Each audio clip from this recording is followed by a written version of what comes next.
me see. Yeah, press wrong. Another few more days. Okay, now it's fine. Another few more days.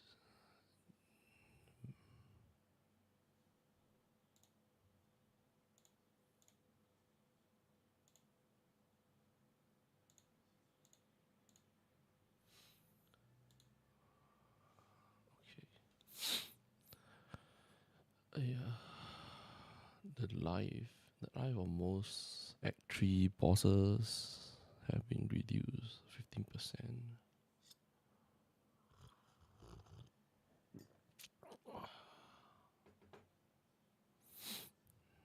The hunt begin must be complete a single. You only have a complete quest per lead.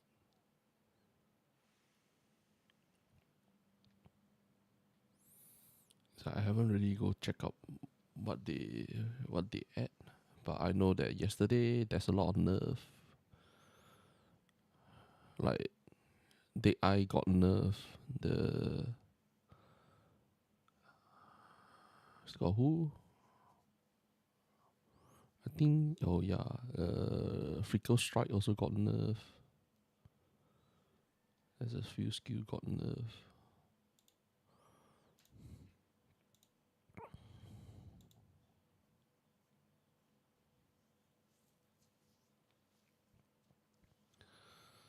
Armor piercing round. Oh, got nerf.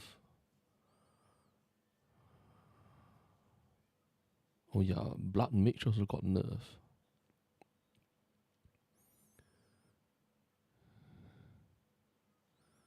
And then Falling Thunder. Falling Thunder can't be used. Freckle Strike also.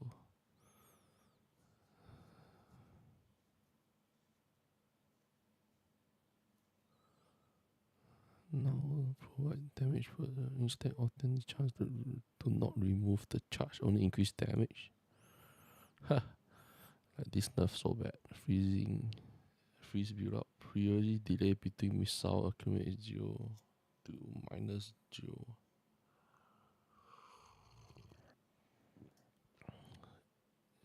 -0. Instead of support curse.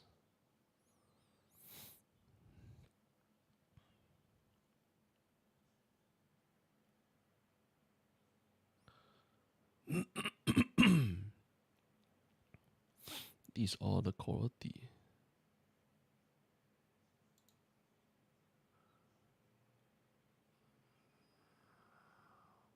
Oh, do they have the... Is the path for build update or not? It is the correct one. Released 3 days ago.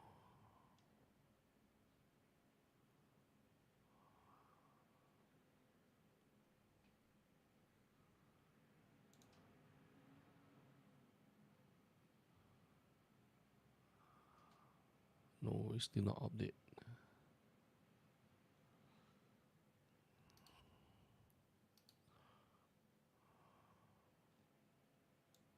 And then there's also another one, check price.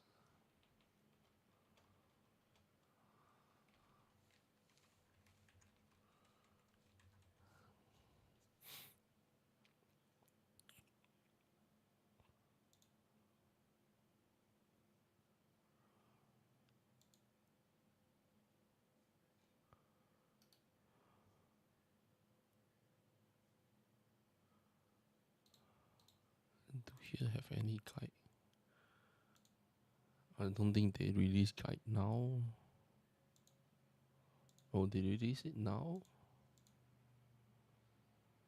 Oh, but the Freckle is dead. Class. Monk.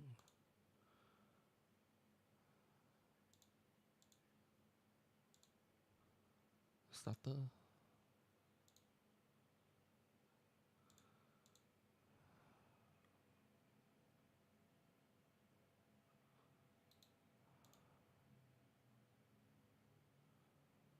August 26.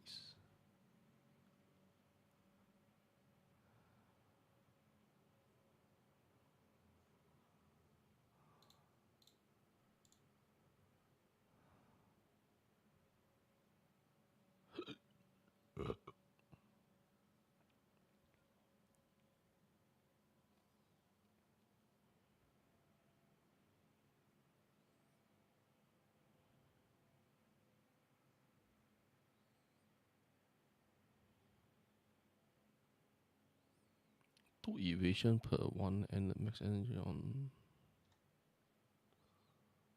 Oh. It's like I really hate this skill, man. Stonecaller.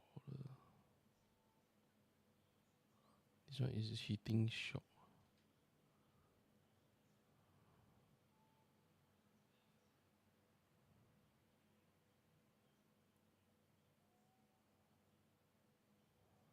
Herald of Thunder.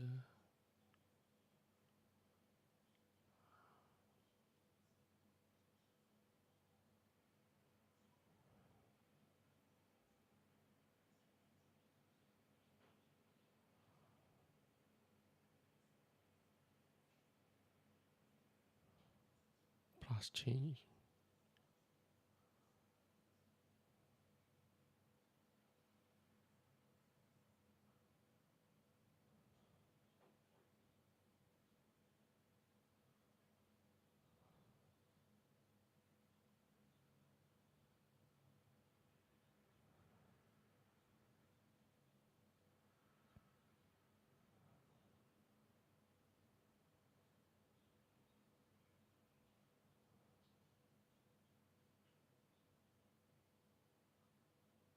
Oh.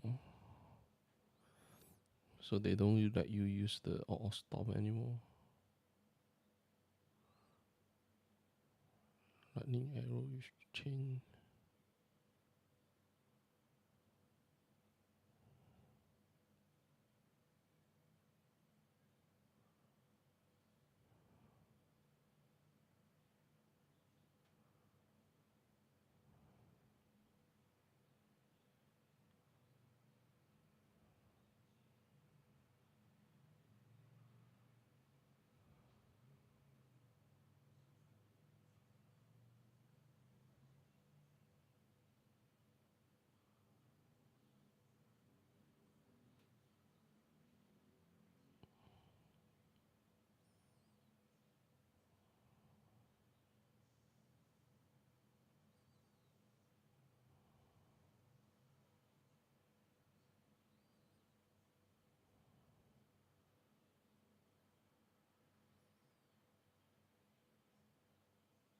Yo man, what's up?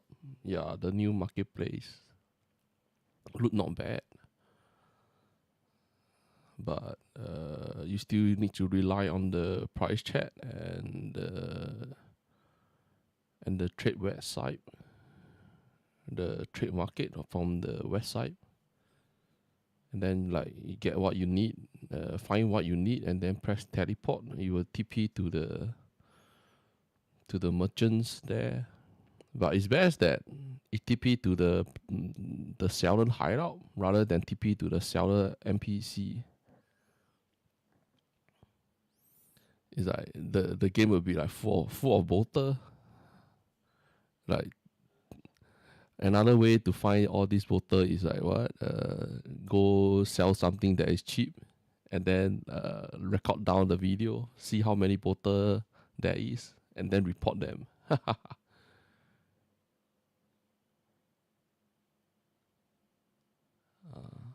Also go for this path.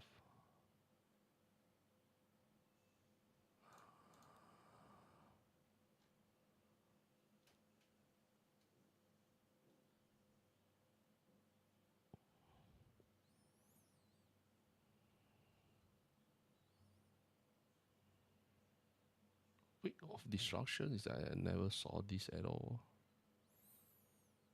Storm wave is what? How long visual hit?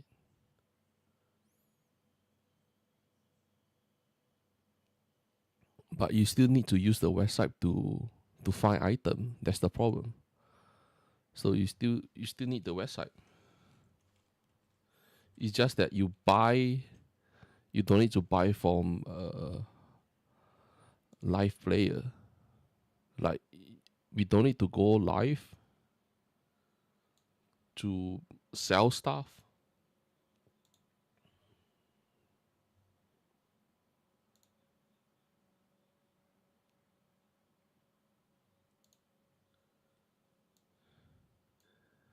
you still need to use this trait. You still need to use this trait to find item. After you found the item, you have to press TP. The seller will have a, if they are using the merchants, right, and the NPC, there will be a teleport. Then you have to press the teleport to TP over to the seller hideout.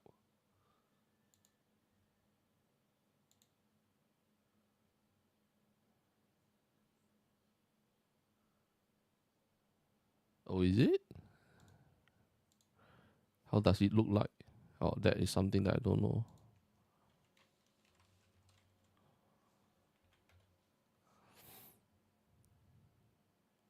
Oh, this one.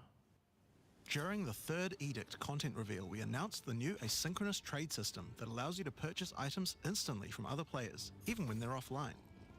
But one feature we didn't quite have ready in time for the reveal is the in-game market browser. Well, it's ready, and we know a lot of players have been looking forward to this one. Open the browser by clicking here. Search for the item you're looking for. Ah, not bad. Then click the purchase button to be immediately teleported to that player's hideout, where you can purchase the item from their shop. I'll get it here quick smart. They don't even need to be online. Okay. Almost all the functionality of the web. This good. But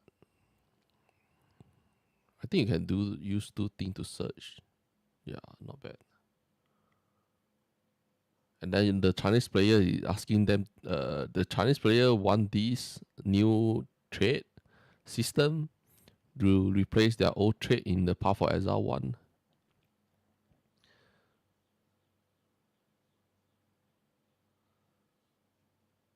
I think it's like for finding stuff, and we still need to use the price chat. Because the price chat is using data from the premium stash. But I think the merchant NPC is also the same.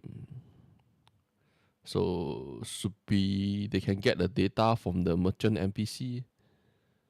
And then you still need to rely on the price chat to know what item and what price to put. But at least they add in the trade. It's better than nothing. Is available here. You can search using many different filters, sort everything how you want, and buy it instantly. Happy trading. Yeah, not bad. Not bad.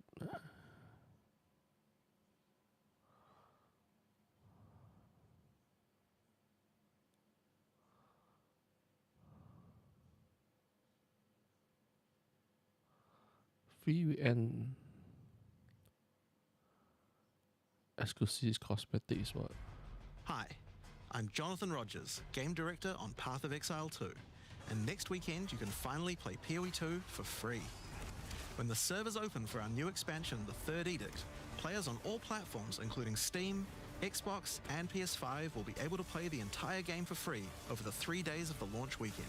We've beefed up our servers for the launch of the Third Edict, and we need to test how they're going to hold up to a huge surge of players.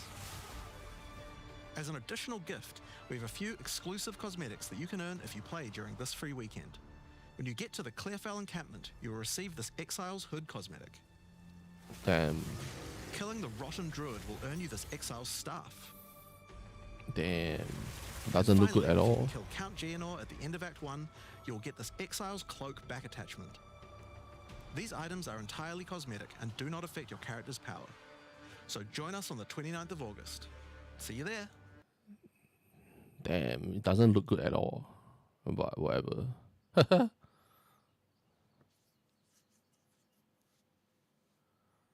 Yeah, everyone, your position in queue is like this much. 100%.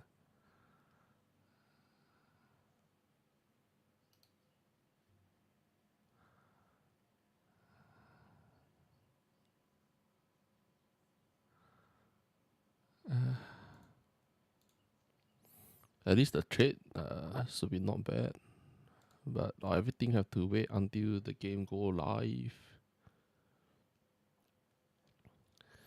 It's like leveling skill is like so boring. Every time it's lightning. It's like other than lightning, there's no other skill.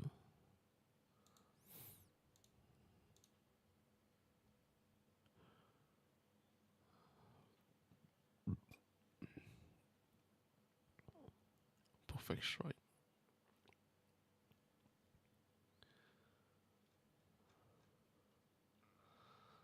Here they have no guide, man.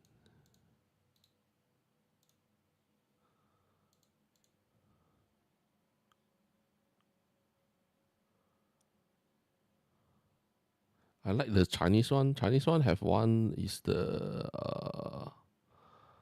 is it mob or something? They have a because they always have their own far, so they will highlight the important effects. But I can't get the far. Like I don't think global server have it. It's like it help new player. They have a program.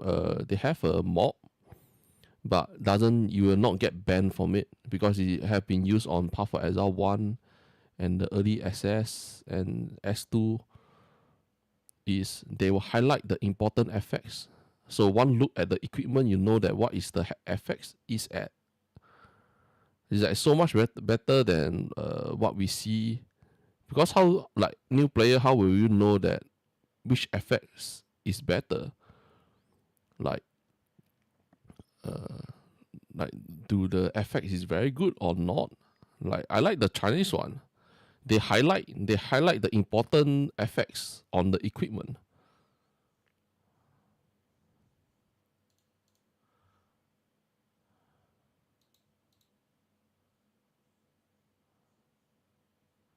Oh, Leech. Oh, I never go check out Leech at all.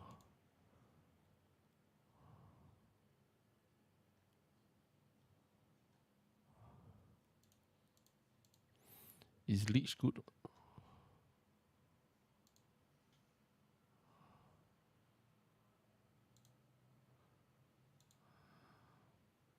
Leech. Oh, Leech is playing all Chaos.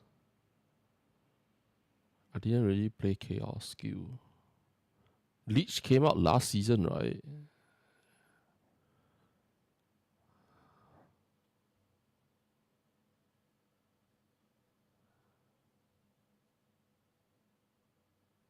Oh, I see.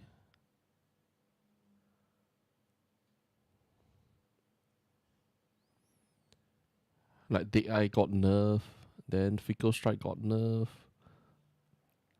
But now the hype one is on the Warrior. And then Summoner player is keep quiet because they don't want to get nerf. Monk is like there's no way you know whether the Hollow Palm is good or not. But the Warrior now Chinese player is like saying, oh, it's very strong because I got nerf. But is it still the same next season? And then Blood Mage also got nerf. Technical.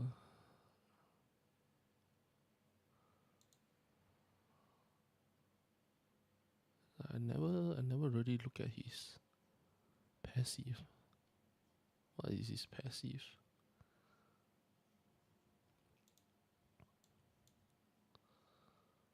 What is the passive?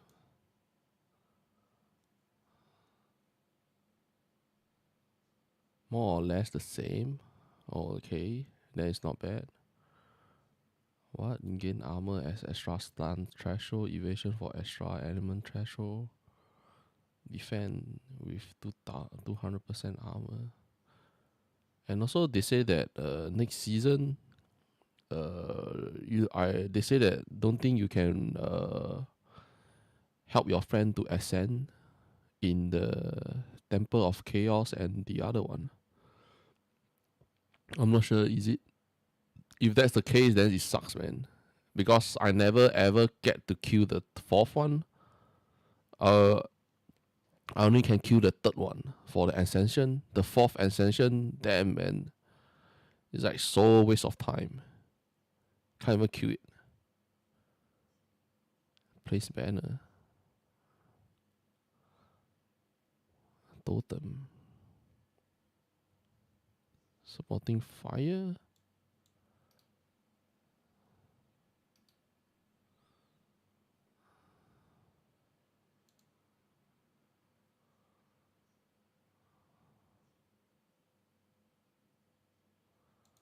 This one I also have no idea.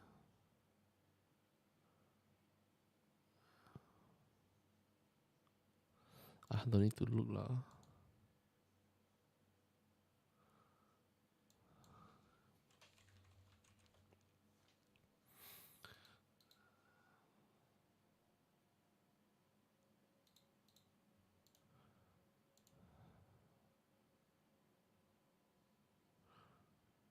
Warrior. There is a Templar.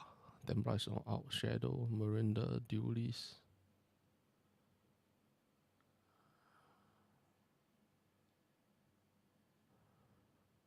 Falling Thunder. But this one is all the old one.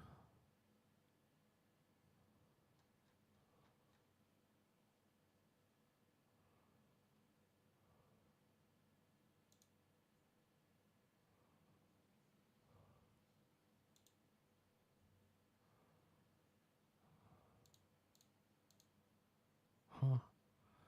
No one play. No one. Don't, this area have no guide. Huh. Solo so found so many people use Invoker. But this one is Dawn of the Hunt. Everyone is on Amazon. Lame.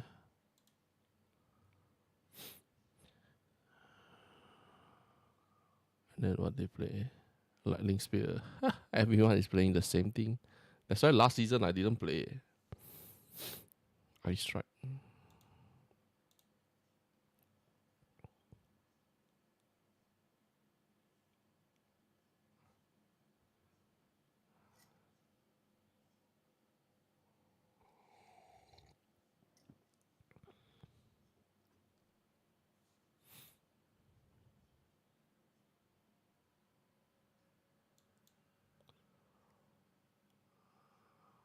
Critical hit ignore. I think you have to go get something first. Freeze the enemy, create to gain extra cold. And this one is the spirit. This one.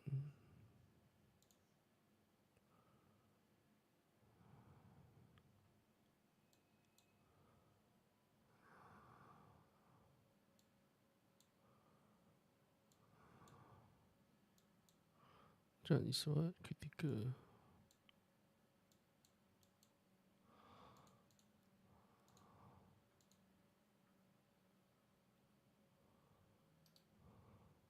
Oh.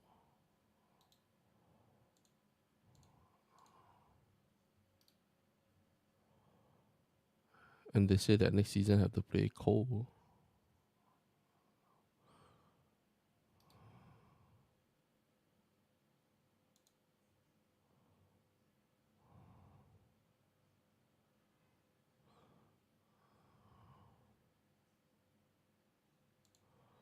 Damn, the damage so high.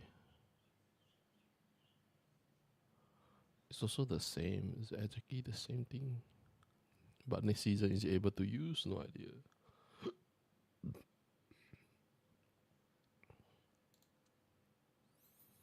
Early access. Oh. No, the passive skill have been renamed to Buai. No longer remove the distance base accuracy penalty. Instead, it applies 10 stat of critical weakness to enemy when you consume a mark on them.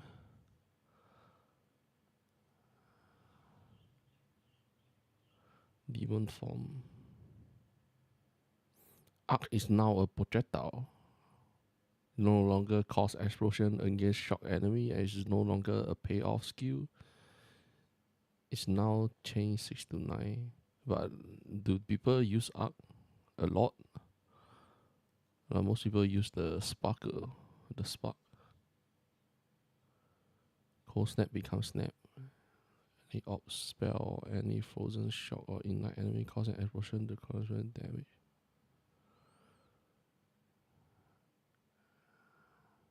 Fulminating round. Shit. Tummy hurts. Need to go washroom.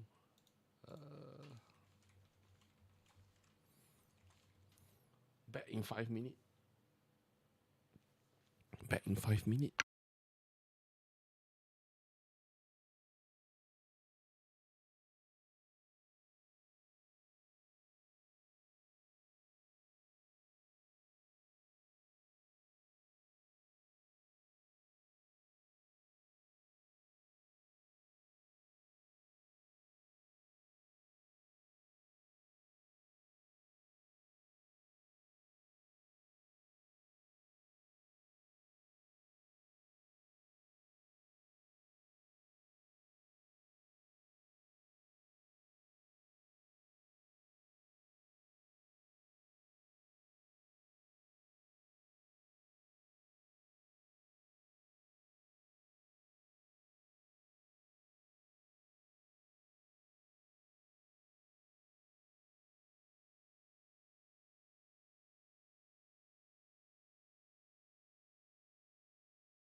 Okay, I'm back. I'm back.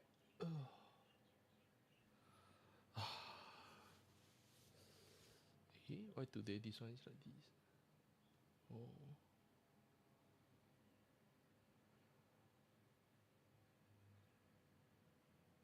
Let's see.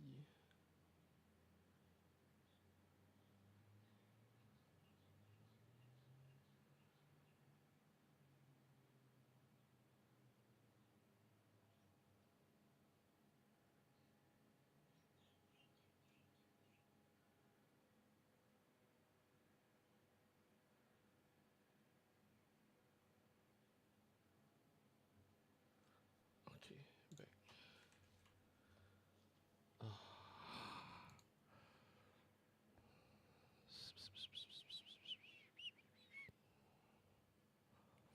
Delay the missile. Galactic no longer have consume freeze on enemy. Consume free on non-unit enemy.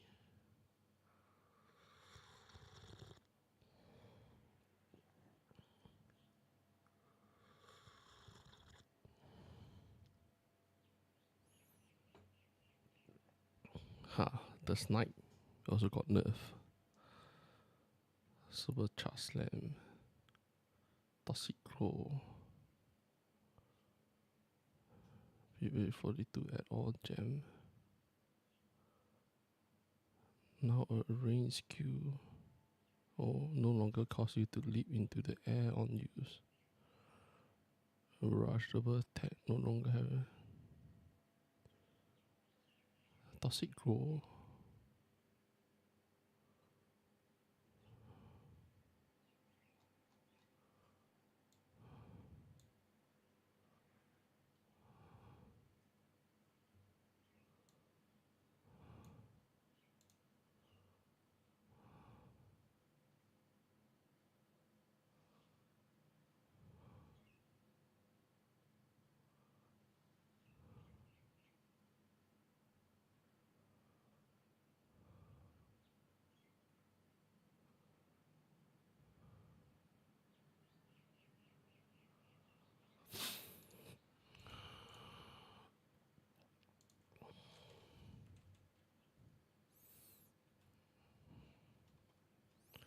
Damn, you can't even find the skill.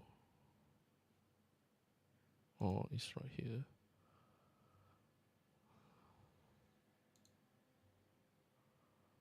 Huh? No other text, only English. Can attack as through a quarter while both of your hand are empty. Unarmed attack that use quarter.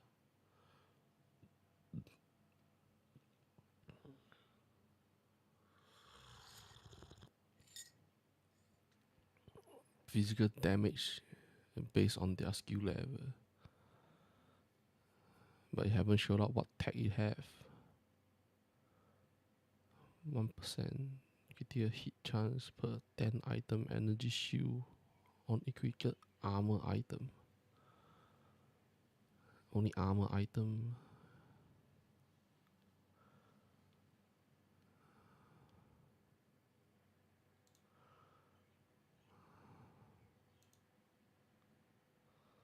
So this one is what? This the monk. What is meditating?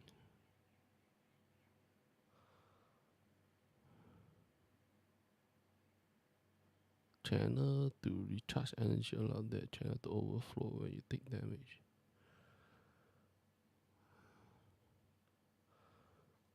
Meta.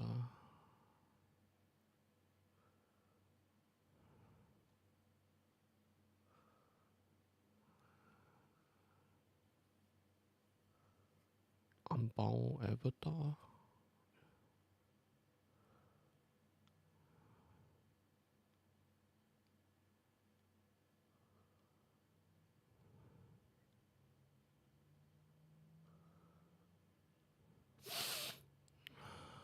No wonder no one use it.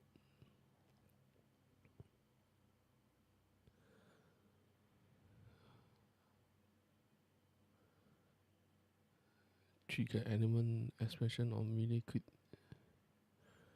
element expansion.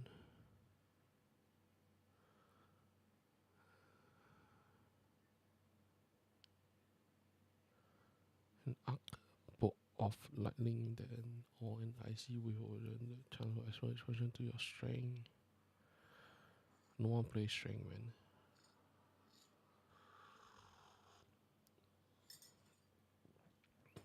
Cooldown effect.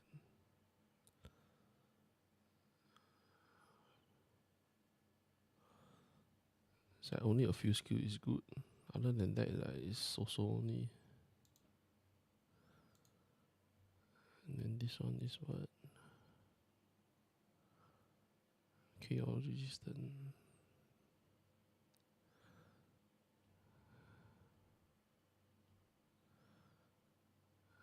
Chaos damage.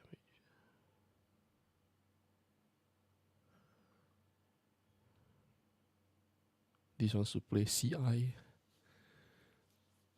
Mana leech. Recover base on other damage type. You cannot recharge energy shield.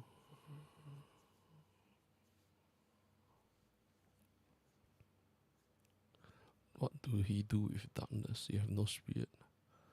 Base maximum darkness is 100. Damage taken is reserved from darkness before being taken from life or energy shield.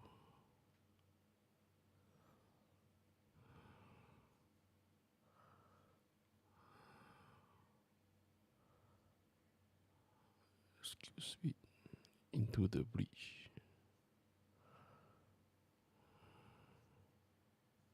Create a breach around you, allow you to see nearby flame of Chayula. You are considered to be in the breach while this skill is active. No idea. Effect and duration.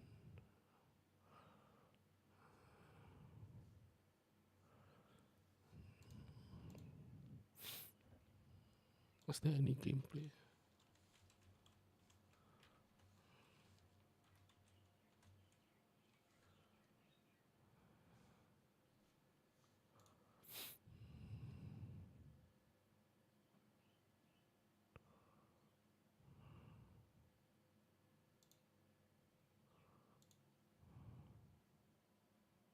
Hey guys, so in patch 0.3, Acolyte of Chayula Monk got a significant rework, and I would have to say that the class is definitely looking a lot better than it did before.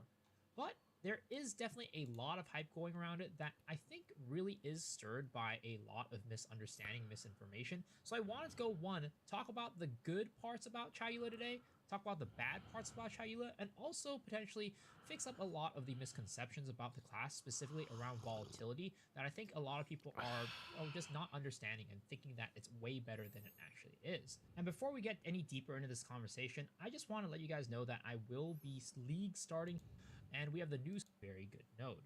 Volatility is a very clunky mechanic, but at the same time, because you're able to get it constantly, you are actually getting quite a bit of damage from this node, and not taking any damage from volatility means you can actually take that volatility stack all the way up to the max, which is 200, explode it, and then get a huge burst of damage.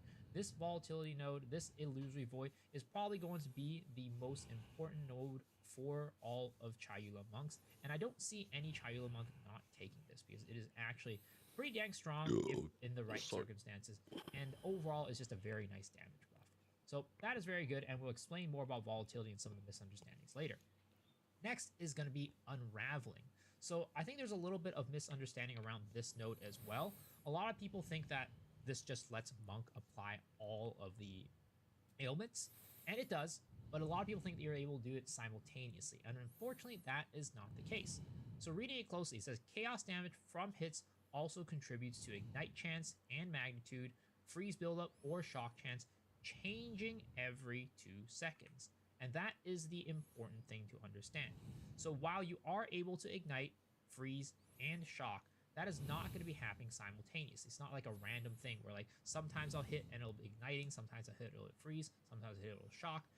it is simply going to be a rotation. It's kind of going to be like elemental conflicts that rotates between the elements, except this is rotating between ailments and it's happening every 2 seconds. So for 2 seconds, all your chaos damage will build up ignite, and then after that, 2 seconds, all your hits will. It's not you have to take this in order to take advantage of illusory void.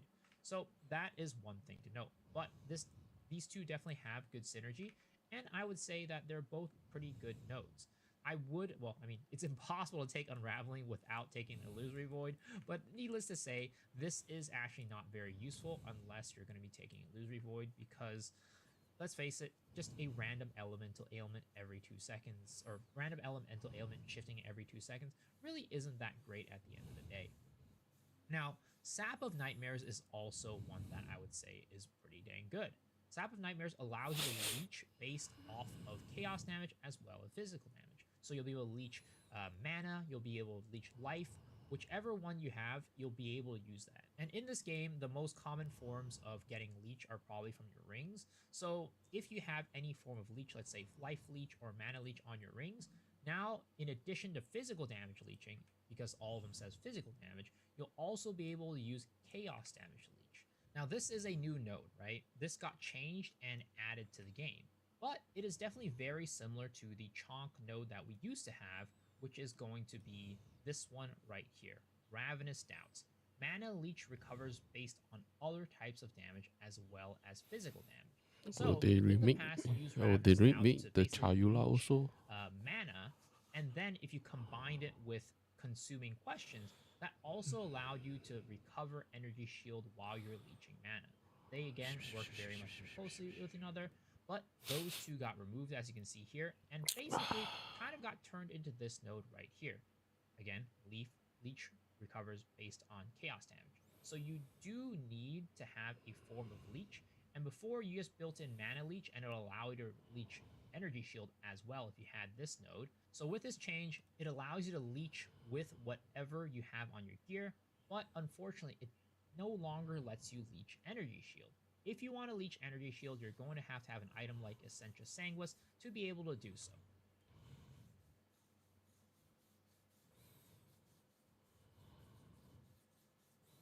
Like Reach is convert to energy shield Reach. But either way, Leech is very strong in Path of Exile 2, so I expect a lot of monks to be taking Sap of Nightmares as well. Now next is Waking Dream, and this is an old node that just gave you the skill Into the Breach. If you didn't know what Into the Breach does, it basically spawns these things around your screen called Flame of Chayula, which are remnants that you need to go pick up. When you pick them up, you will get an effect based off of their color. Red flames give you Leech for your maximum life, blue flames give you Leech for your maximum mana, and purple flames give you a stacking buff of 7% damage as extra chaos.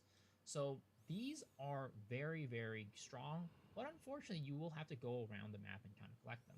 It ends up being like you just don't really care about them, you just kind of get these passive effects as you're going through the game. But regardless, it is a fairly strong effect that you do end up noticing as you go along. Now, the thing is though, this effect is strong, but this node right here, Lucid Dreaming, if you're going to be able to take this, depending on what other nodes you take, is also a very strong node. Basically, you get to choose what remnants you want appearing on the map. As I mentioned earlier, they randomly spawn the life ones, the mana ones, and the power ones as you're going through the map without this node. But with Lucid Dreaming, you can choose what you want. And if you just want damage, this will give you quite a bit of damage. Yo, bro, what's up? I just looking up what to use, what to see. Like this one is still old one. Oh no, this one already changed. It changed to the new one.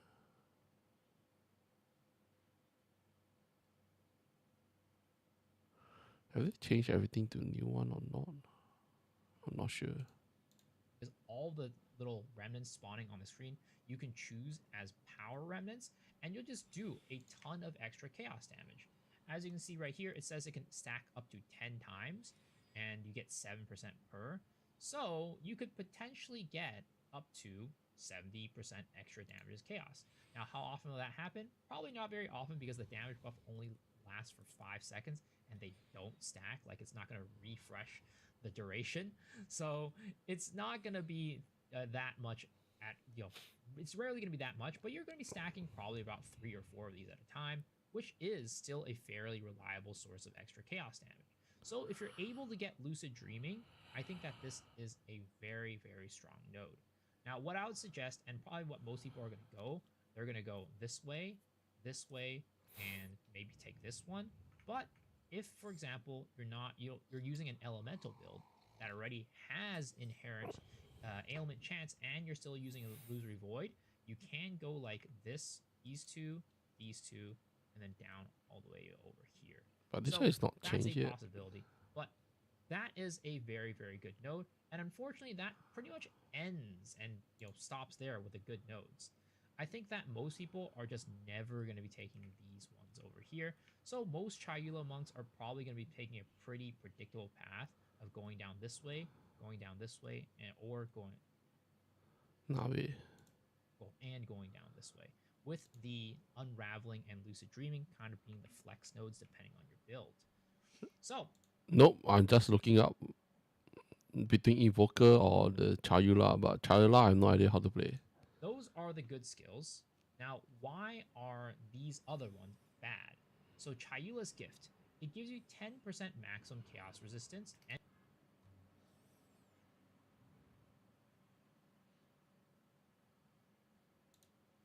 Hey everybody, Ronry here, and in Zero provides you a cool bonus which gives you can attack a thoughts using quarterstaff while both of your hand slots are empty. And unarmed attacks that would use your quarterstaff damage will gain physical damage based on their skill level. We don't know how big that number is going to be, and it's pretty interesting. Because if the number is going to be Yeah, this is the base physical damage based on their skill level. I think the hollow palm technique should have a tag is the melee tag, physical tag, and still got what tag. very big, maybe it will be an interesting Then under the glove at the early stage can get what plus how many level to your skill for melee skill. way to use it together with like bleed damage. But right now I'm not really expecting that bonus to be too big. It also will give us like 1% more attack speed per 25 of item evasion rating on equipped armor items, and 0.1 to critical hit chance per 10 of energy shot on equipped armor items. Those two bonuses together will work very good with everything on the right part of the tree. So when you're stacking like a lot of evasion together with like energy shield, it's going to provide you both with survivability and just the damage. So most of the ascendancies that should work very good with Hollow Palm should be at the right part of the tree. And perfectly should be creed based ascendancies too.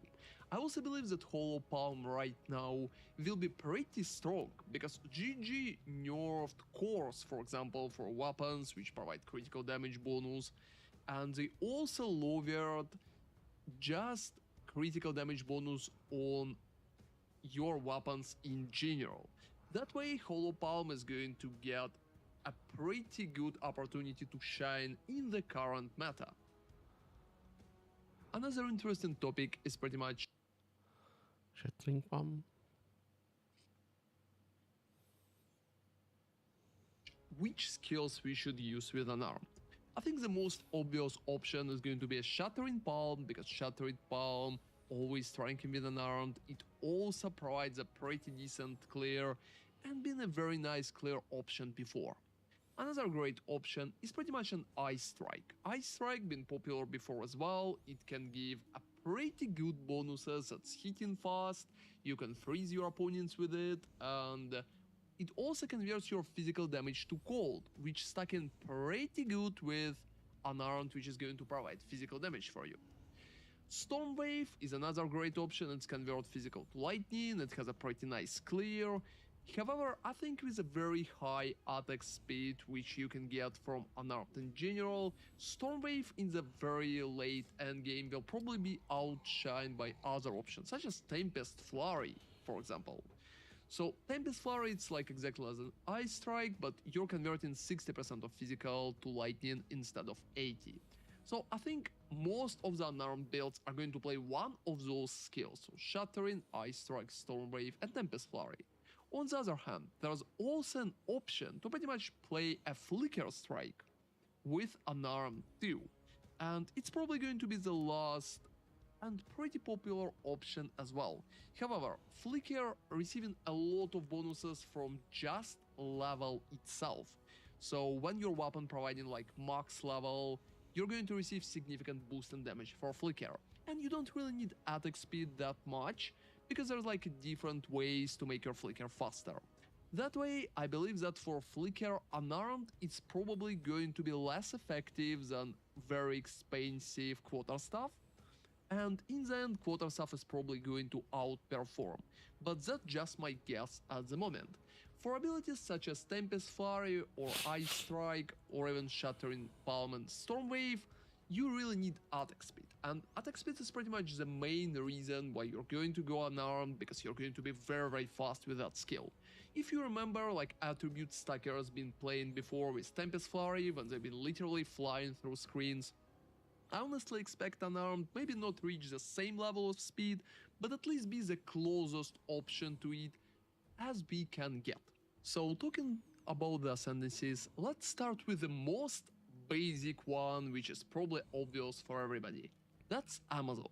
So I believe that Amazon should work pretty nice with unarmed, especially if Stalking Panther is going to work like exactly as we expected, and the evasion rating from like helmet, gloves and boots will get the bonus for the unarmed and just like for speed in general.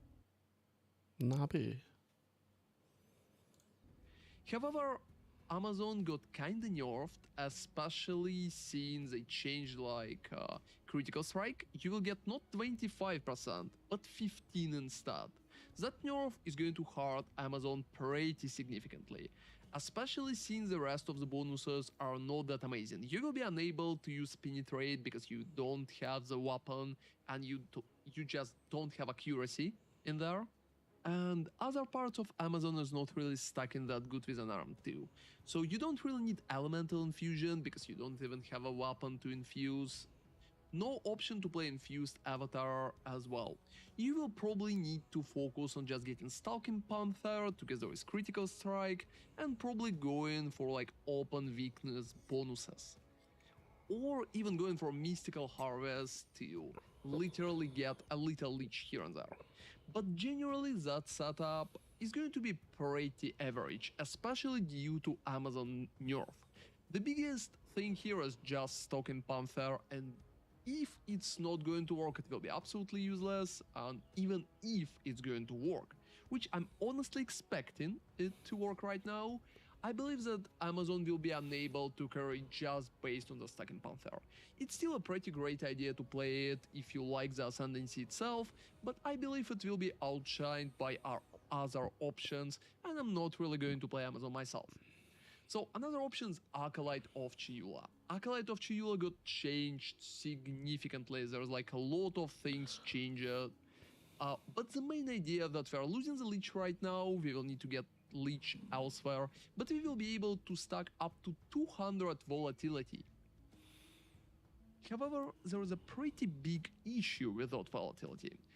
There is some particular time delay, so volatility will detonate after 4 seconds, dealing 100% physical damage to you per volatility. You're not going to receive any damage because of the new passive that Chiyula provides, but you still need to wait those 4 seconds. And for 10 seconds after detonation, you will gain 1% of damage as chaos for each volatility which detonated. That way you will need to constantly receive those volatilities, and when you're starting the fight you will also need to wait a little. Against the bosses, you can still stack the maximum amount of volatility with like Mana Storm, for example, and there's also a few other options how you can stack it kinda faster, so I don't believe it's going to be that big of an issue. However, when you're clearing your maps, and most of the time in the game you're going to practically clear, I believe that 4 seconds detonation is going to be a pretty big issue. However, Acolyte of Chiyula right now is looking very juicy for unarmed, because on top of volatility, you also can get a few other options. So for example, Chiula gift stays, so you will be able to get like additional chaos resistance and double chaos resistance too. That way you will be able to save some stats on your items and it will be easier to cap at least chaos.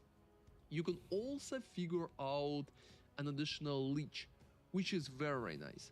I don't believe that playing darkness is making any kind of sense. I would probably never go embrace the darkness because losing spirit for a pretty vague defense system is definitely not worth it.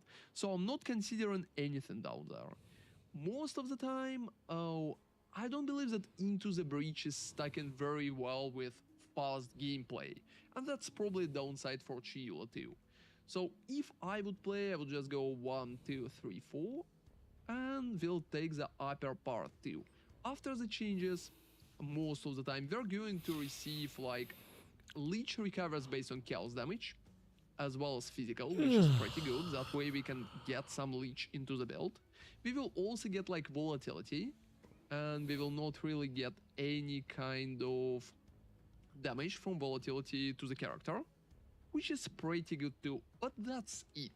The biggest issue for Chiula right now is that on top of those 200%, Chiula has no additional bonuses.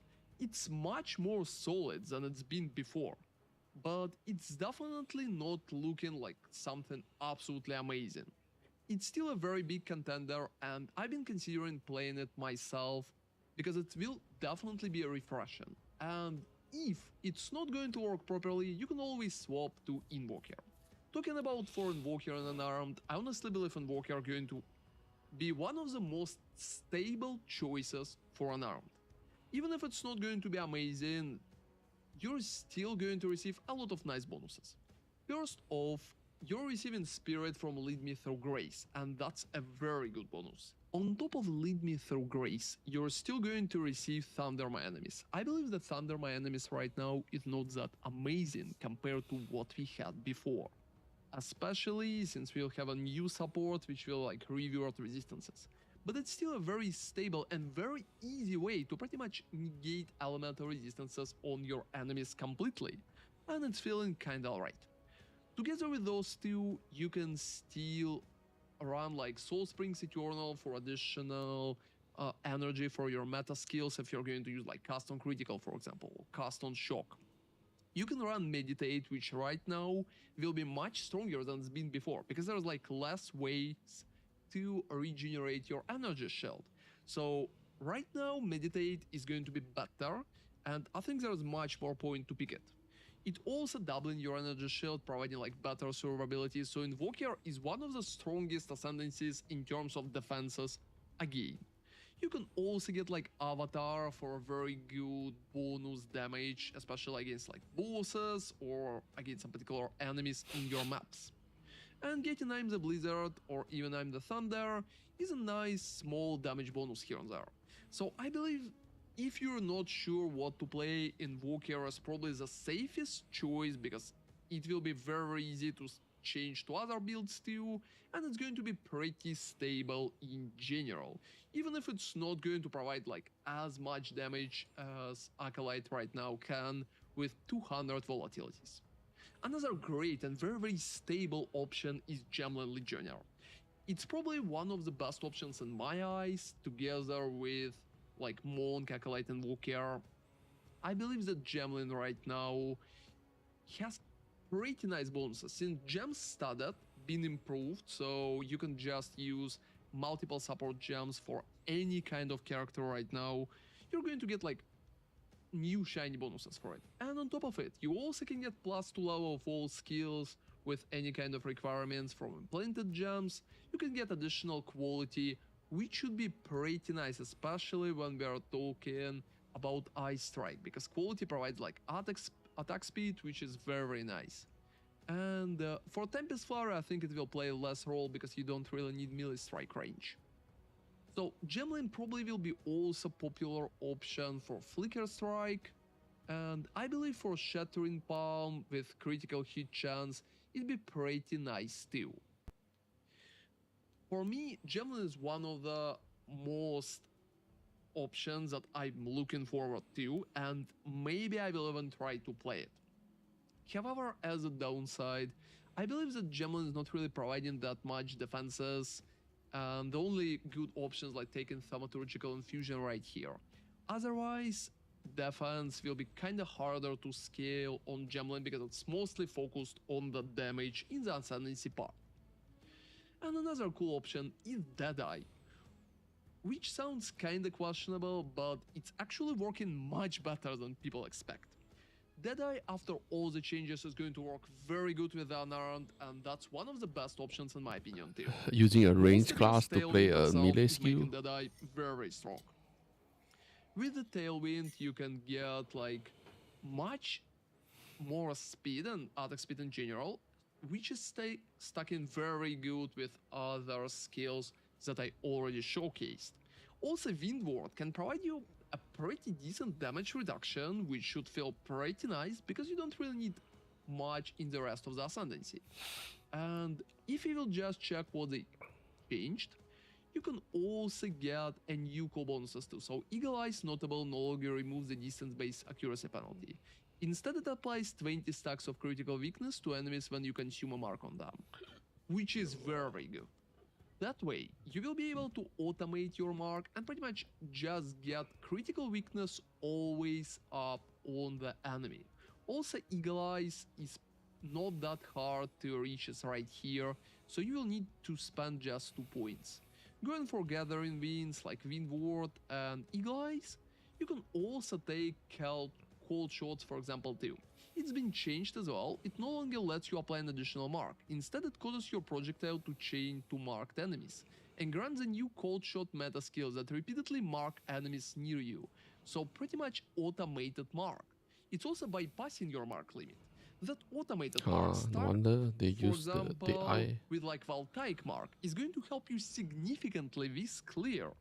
Especially if you're going to play the skill like an Ice Strike, for example, Tempest All Flurry. these class. That way, playing Deadeye with an armed looking See very, whichever have a juicy better on damage many on the levels. hollow palm. So, in my short list, Monk together with the Deadeye is like the main classes that I'm looking to as an option for unarmed in general. And the next option is a Ritualist. What? Ritual? Ritualist is mostly endgame ascendancy when you need to focus just on getting very, very good items. And I still think it's very strong. First off, you can improve your clear with like Corrupted Life Force and getting like Blood Boil, especially if you're going to do more physical damage. For example, if you're going to play Flicker, I believe that Ritualist will be a decent option. And you're also getting like a ring slot, the same as you had it before. You're getting like bonuses from rings and amulets. I believe that for unarmed, additional ring slot can play a pretty big role, because you will probably have issues with getting flat damage without the weapon, and +1 ring is going to provide a pretty decent amount of flat damage, improving your damage in general significantly.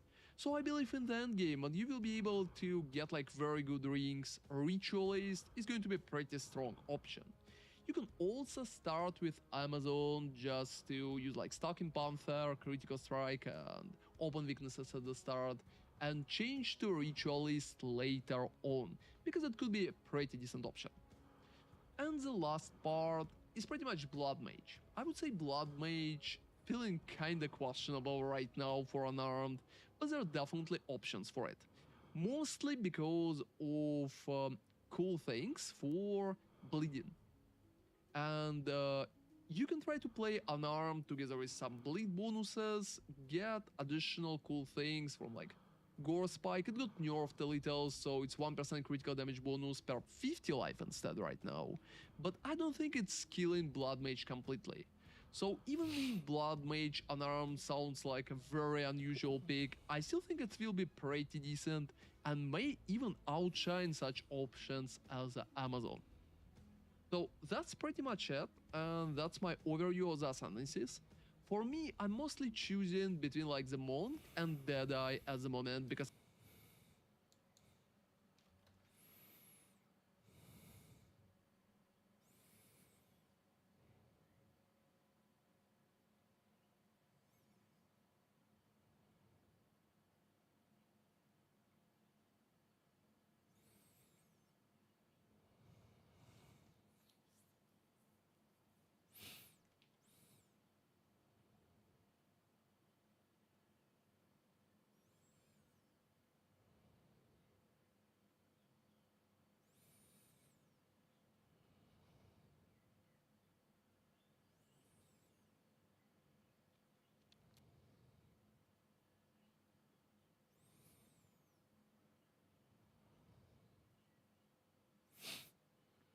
rather thing to see.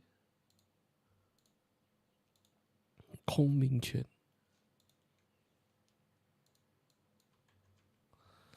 What other thing to see?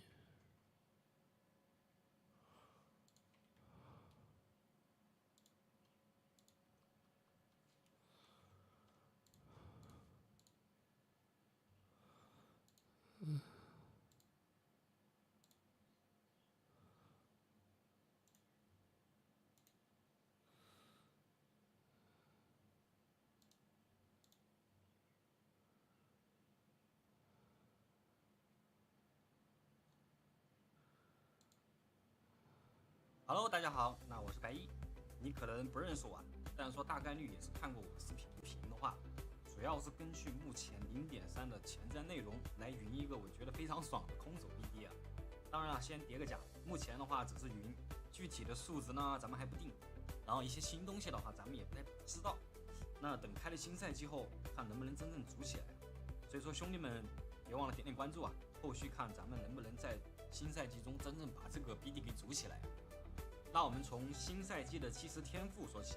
那基石天赋的话，就类似于一血的天赋，独立到给角色一个特殊的功能。然后0.3的话是给到了空明之拳的效果，是武器栏位为空的话，那应该是不能带盾的。然后视为这个系杖攻击，也就是说呢，是可以吃到系杖的天赋加成以及这个珠宝。那基于技能等级获得物理伤。按照正常游戏中的空手技能的话，20级的话大概是在140到230的物理点伤，然后基础暴击率的话是在7%，然后装备的每25点闪避，总攻速的话会增加1%，可不要小看这个总增啊，这可是最终加成，意味着就是说呢，可以带来更多的攻速。那打个比方的话，在中期的话，其实可以轻松达到1200左右的一个基础闪避，然后和500点的基础能量护盾。那换算下来的话，就是50左右到60左右的一个总攻速加成，以及5点左右的基础暴击率加成，然后再加上技能基础等级的一个7点，然后也就是基础12%左右的一个暴击率了。那天赋中的话，加上游侠以及武僧区的暴击率加成，基本在200到300之间的暴击率加成，然后加上珠宝这样的话，基本上暴击率是可以达到30%以上的。那我们讲完空明拳的话，再讲讲使用的升华以及技能。那技能方面的话，我选择的是崩雷鸣以及风暴之钟。升华的话，我会选择游侠的锐眼这个构筑。那首先的话，崩雷鸣的话是需要消耗暴击球来去强化的，然后这样的话就可以获得大量的末伤以及额外的投射物了，是非常优秀的一个技能。那为什么选择锐眼呢？让我们看一下新赛季锐眼升华的一些改动啊，做了一个手臂需求。然后的话，再通过天赋中的共鸣转化为这个暴击球，就是防御转为暴击球，这样的话我们就有足够的暴击球来支撑强化崩雷鸣，相当于10%的一个暴击都比。因为崩雷鸣的话，它也是有这个投射物的一个属性的嘛，所以说也可以扯一个非常强的在以及去打辅助感电呀等等之类的。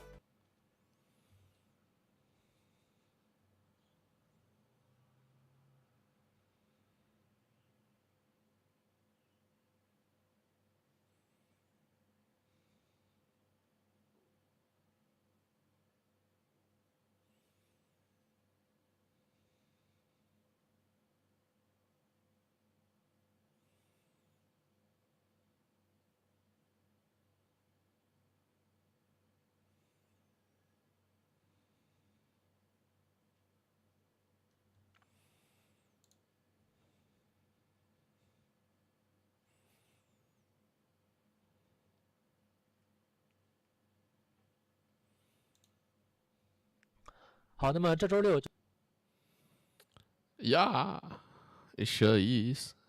There will always be one skill that is bad. 就是流放之路2， And then a lot of people will waste a lot of time on the league start trying to make it to work. In the end, you'll find that neither there will only one ascendant can work with the Hollow Palm, or Hollow Palm is like exactly for endgame. Like league start, you can't even play it because no damage. 国际服的新赛季了啊，来演啊，去我比较感兴趣，准备就算这前面这部分我自己过一遍，这其实就是发技能啊，这个文档先是加那么首先第一个是然后再一个是等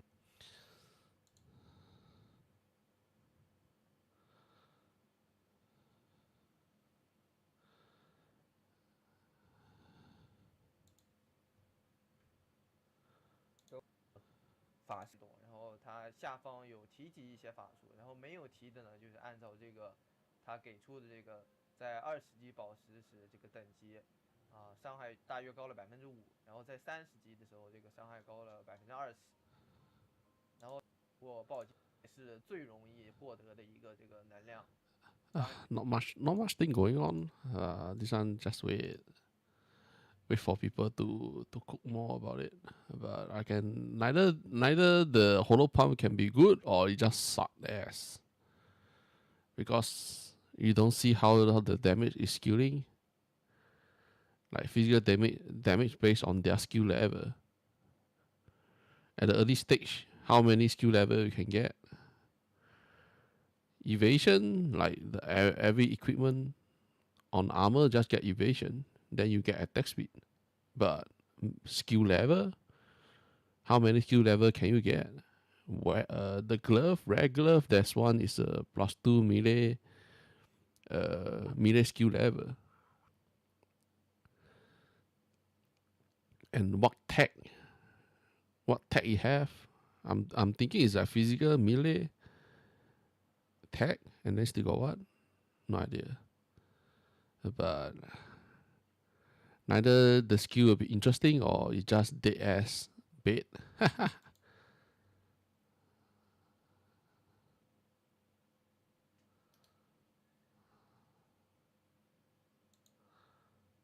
Rise of the Beast Lead. Greater this.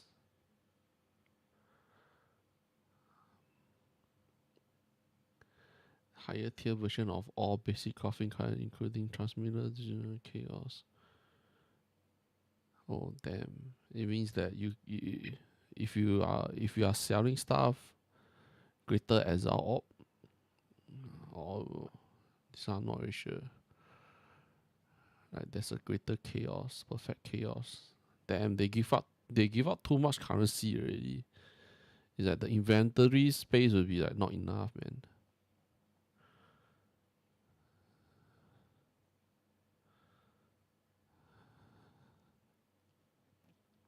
Ancient Bone. New endgame encounter.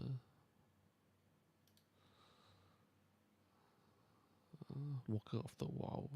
Mana leech to recover. This one is from who?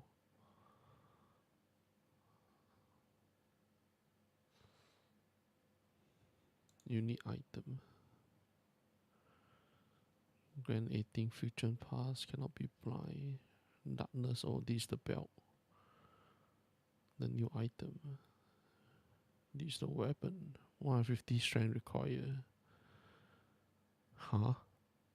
6-1. Damn. Level 50. 600 physical skill. This is for totem. But it doesn't look good. Timeless jewel. And also like the Thunder Fist is like take too long to get it. New endgame boss.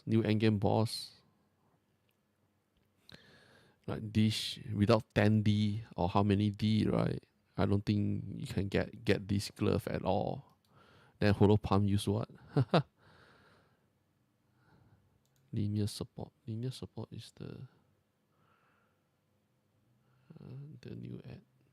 new added support.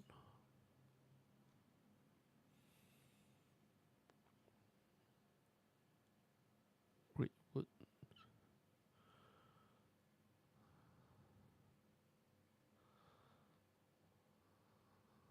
Increase area effect. Support skill have area effect. Make it larger at the cost of damage. So the reduced damage. But this one say increase area of effect. Increase how much? It didn't say.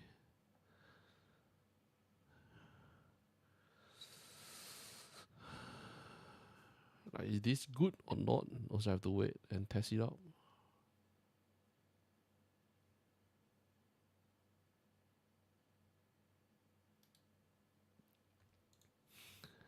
All have to wait. Right now, no idea. And if you ask me, am I hype about it? Not really. Maybe somewhere that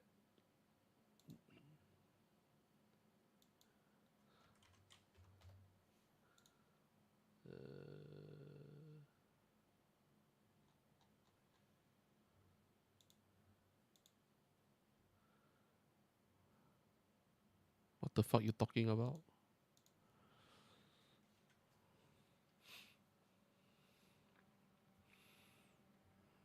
You just like to talk shit, right? So annoying.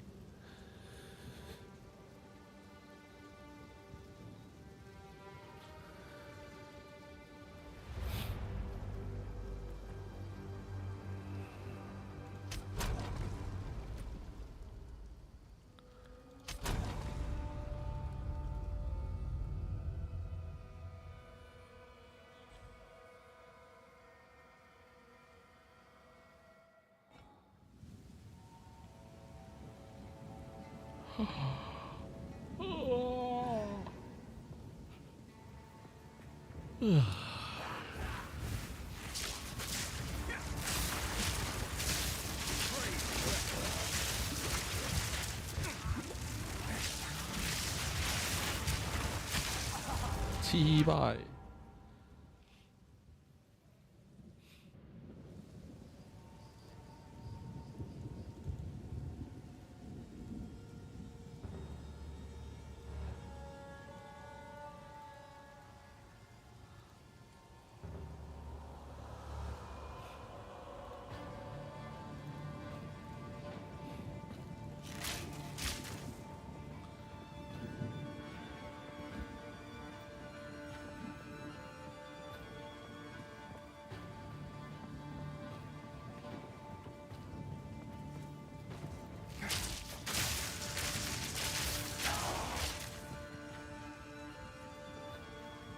That maybe you have to change the bow already.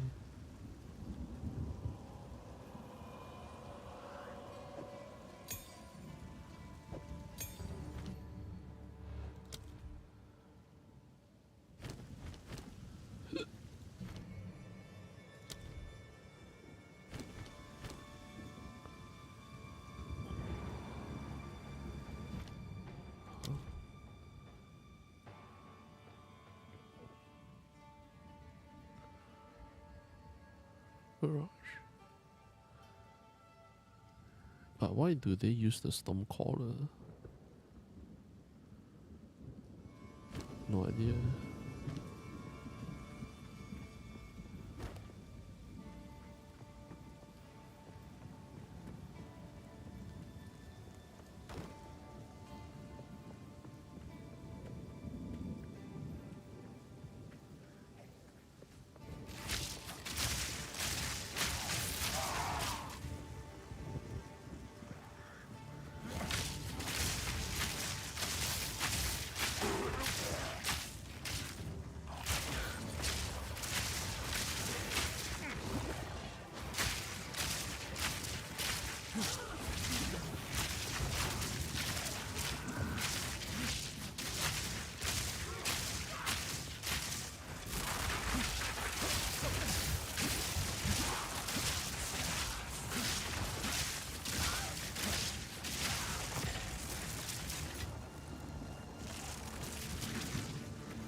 Like the damage really suck ass, man.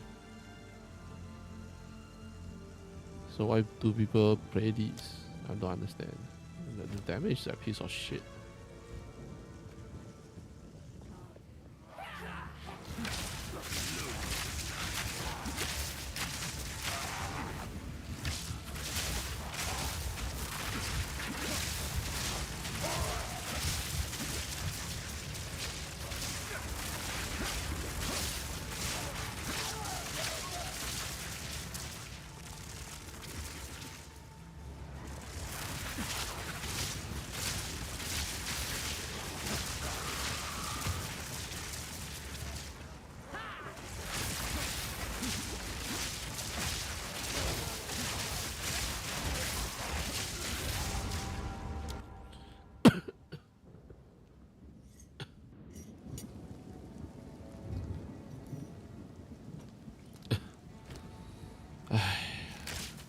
stupid game.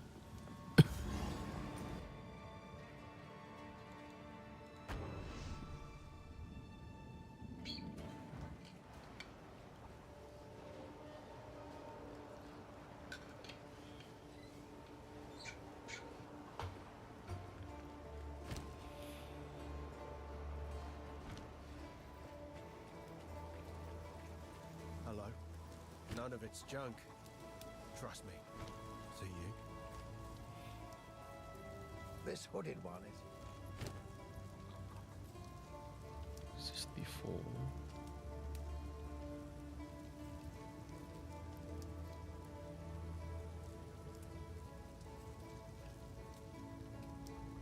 Oh.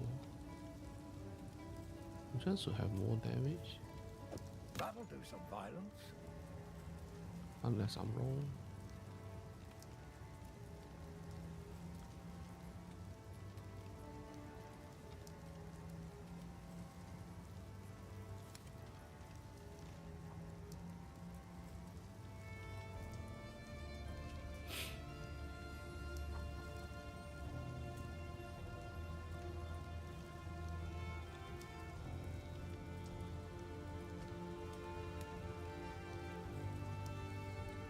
Oh, helmet have a melee skill.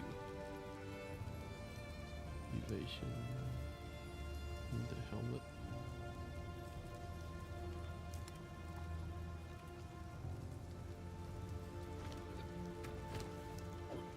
And shatter they shall. Anything? Take your...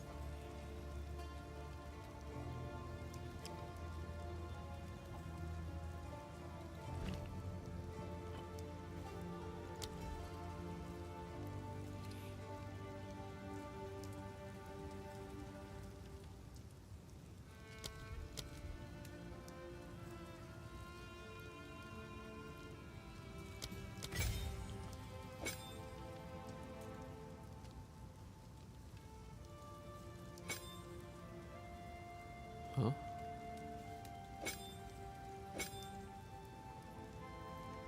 Oh. What the fuck? You can add it in.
Huh? Oh. What the fuck? Wrong one.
don't understand how is lightning arrow good at all.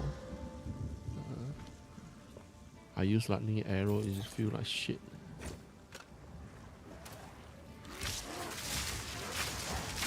I even kite.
Can't even hit.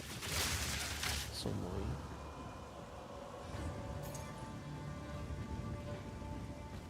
I think next season the range will become even worse with no accuracy.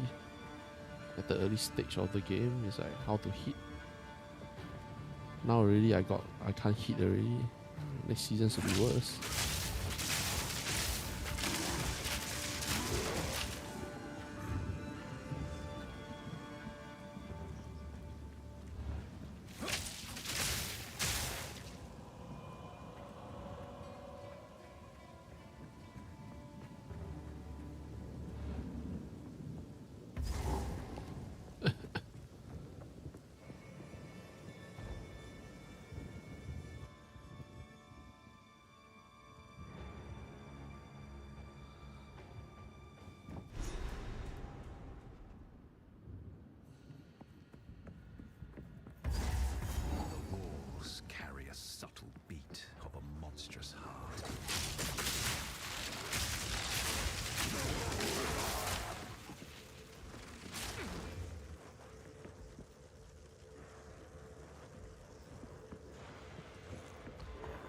You want to play wherever fuck you want, man.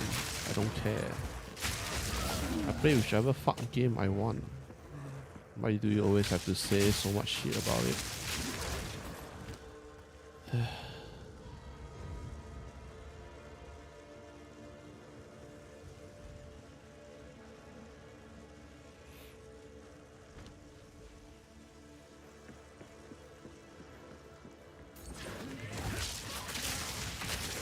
Then what else to play? I'm not going back to Torchlight Infinite because there's nothing to do there.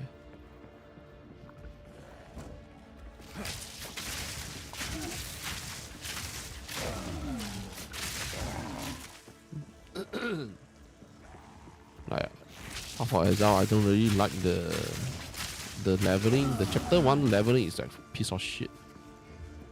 Your skill basically do no damage.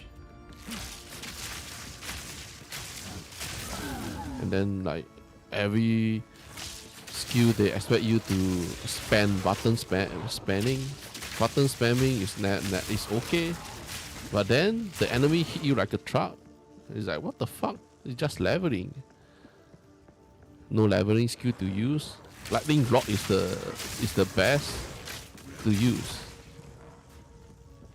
for leveling, but it's really piece of shit. If the enemy is not standing on the lightning rod, damn, we got no damage. It's like, what the fuck? That's stupid, man.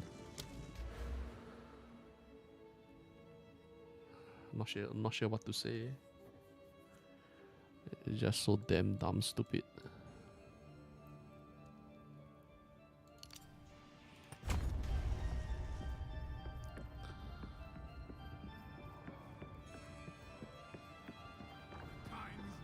And then it's like it's not even the new season. New season they reduce so much accuracy. Is that now I really like can't hit the enemy. Like the arrow is like I'm not sure. It's like the aiming is like fuck.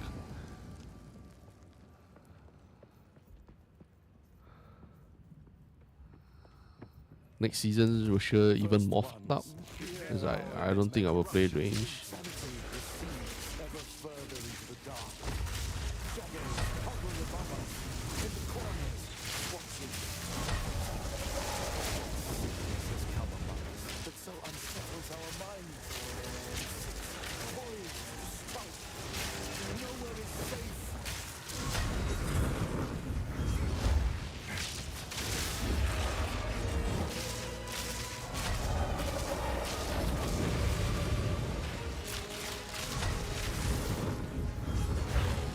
But I can't see his skill.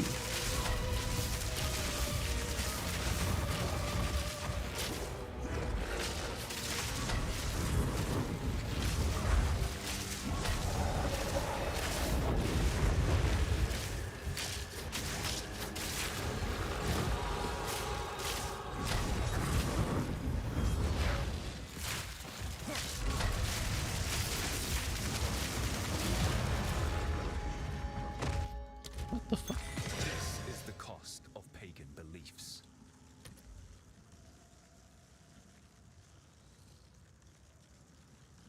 What is that? When he used the skill, I can't see shit. Is it because I off too much shit?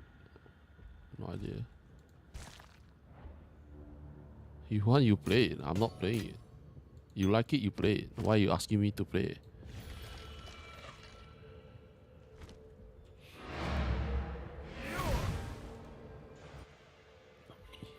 You say not boring, but for me it's boring. You just keep repeating the same thing over and over and over again until you get the unique item, and then you still need to go find the what? The weaver, level up the weaver on the unique item, and then like keep repeating it, and then everything is random. If you're lucky, you get good stuff. If you are not lucky, you don't get anything. It's like keep repeating over and over again.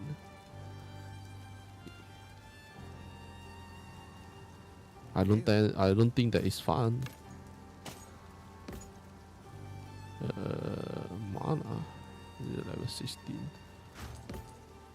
This one, accuracy, armor, light, useless. Boy, then.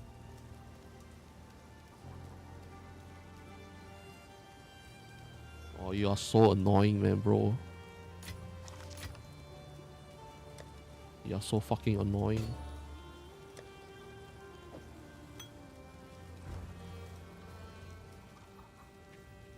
Oi, anything take your fancy?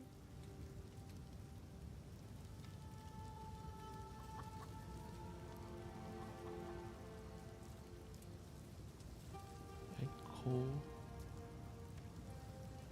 This one is like 31 physical.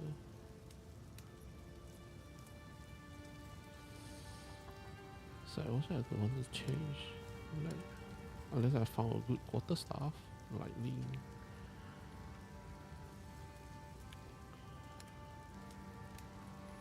Spear.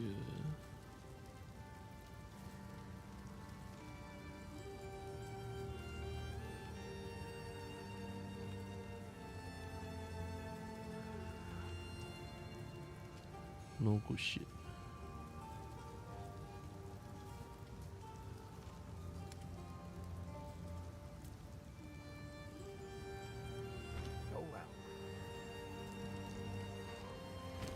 Oh.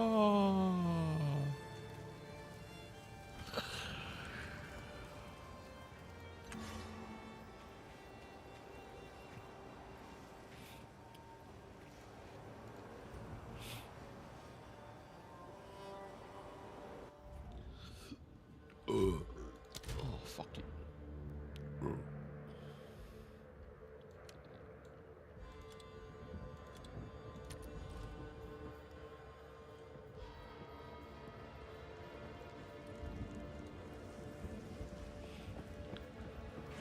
Should be this direction.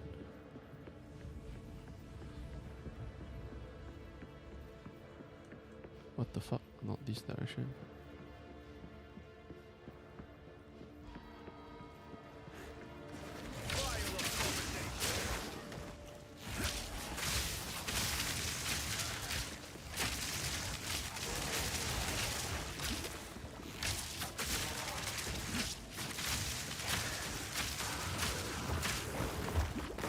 Oh shit. Damn, the particle is like shit. If you go for performance, everything look like shit, man.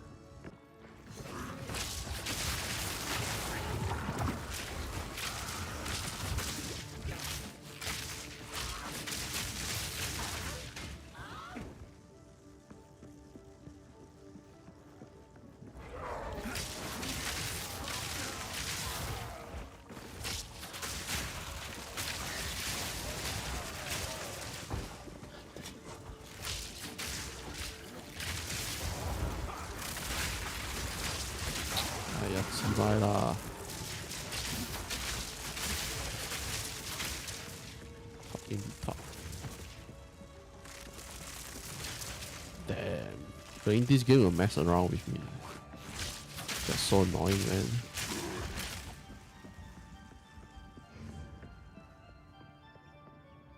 I should have just play melee.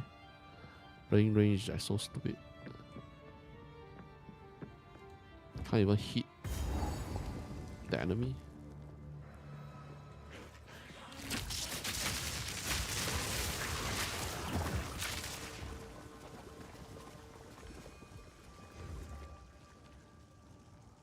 You mean the optimization of the game? The game is really like, I'm not sure.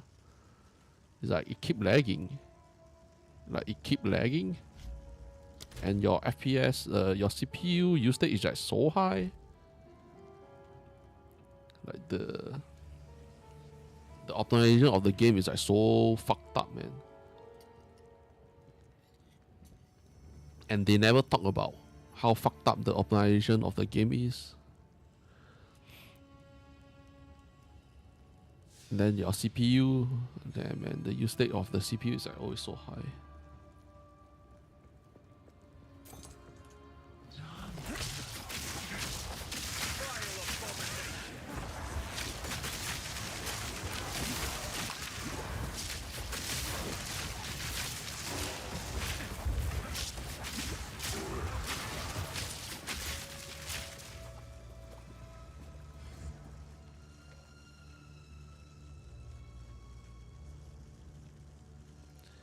And like, I'm not sure. It's like,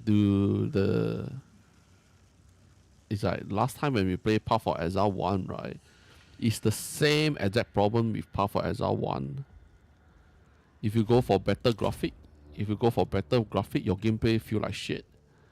And it get even worse on endgame. It get even worse on endgame. And the so-called NVIDIA Reflex, you can't even use it.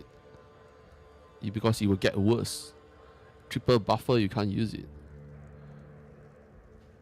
Like it say best frame rate stability, but it's not.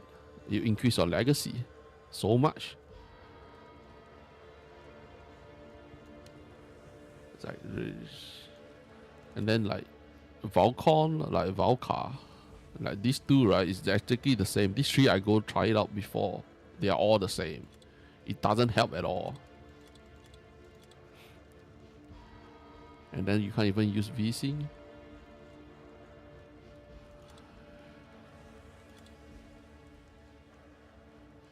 Also, if you have your FreeSync or G-Sync enabled, right, go disable them.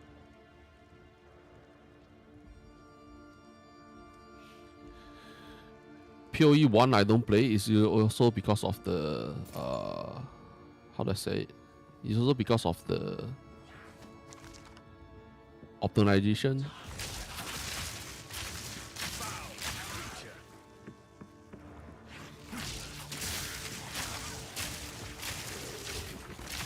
Like, I don't even feel like the Path of Exile 2 is like a fucking new game because they are still using old engine. They didn't do any change.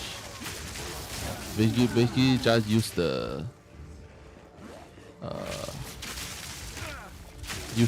base code from the Path of Exile 1 and create Path of Exile 2. Like the engine, everything is the same. The issue on Path of Exile 1 is the same issue on Path of Exile 2. No change.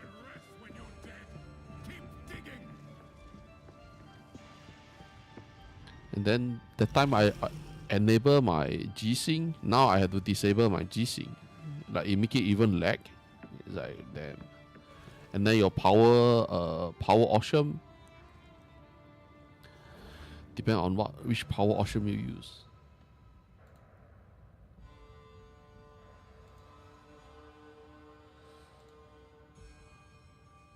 Like I'm using this one. Some people go for high performance, and then your plan you have to change the minimum one.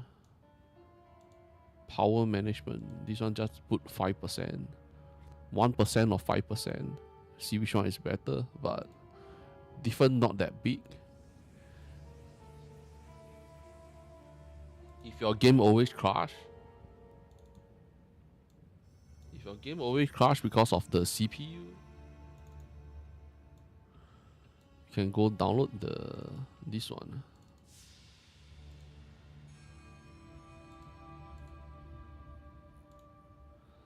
Then here you just like get 5%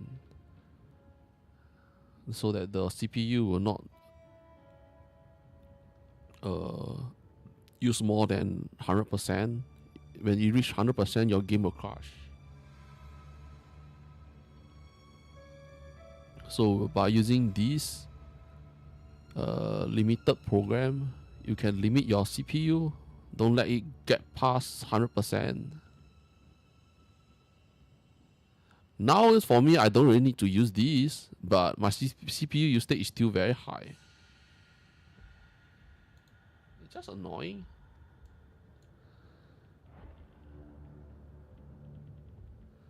And I go check it out, like your CPU, like the affirmative CPU affirmative Core 0 and Core 1 is the one that affect your CPU usage very high. So if you off these two, then it doesn't get better, but it help a bit. All these change doesn't even help. Like doesn't even make the game get better. It just is better than not doing it. Like so annoying, man. And then process less so is like depend if you want to use it or not. But I can say it's like the cost of the CPU usage is too high compared to your graphic card. Last year you already have this problem, but they didn't do much change. But last year, right? Last year when the early access start, the issue is not really that worse. There's one patch on the second week of league launch, first week or second week of early access. There's one patch. They patch it. They make the game so fucked up that it's unplayable. Everyone's CPU keeps crashing. Like if you remember on the early access, right, when we first time download it, when you go play it, you don't have that much problem. Where do people have problem is on the first week or second week. There's one patch, they patch it, and then everything go downhill. Last time I built my own PC, but now already I don't build. I go online and buy.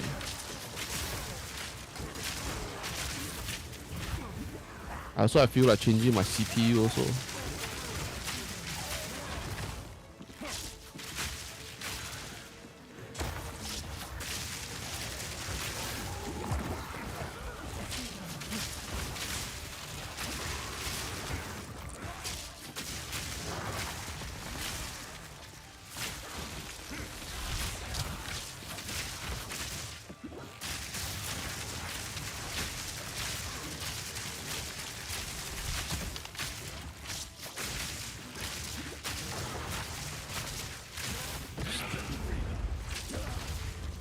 Stupid enemy.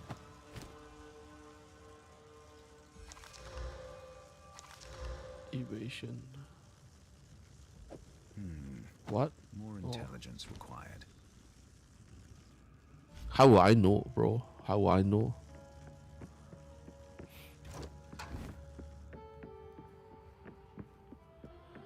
They build these PCs like so much expensive, crazy ass. But there's one good thing is what you pay like 100 or 200. You can I mean RMB, not USD. 100 or 200 RMB depend on where you are. You can ask a PC builder to come to your house and build your PC for you. And then most people bought their PC part online. Like I say, I live in Singapore, bro. Why you always ask me where I live?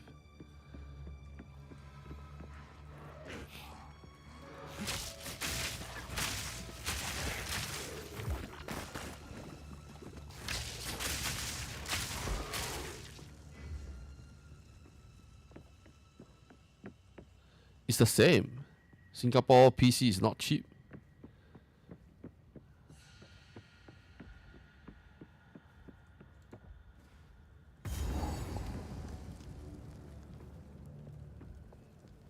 Singapore parts, everything is like roughly the same with US. The difference is like maybe like a few hundred difference because of the currency exchange, but roughly the same. Singapore, there's no cheap shit. Everything is expensive because of the shipment and the government tax. You don't get to get cheap stuff. Even the item that you bought is from China, but you still need to pay for the tax. The tax is really like how many percent already? Unless you go to China and buy the parts yourself. But who do that? And also, to build your own PC, you buy online. They have no this type of service as is the PC builder come to your house and build your PC for you. In China, there is a lot.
Huh?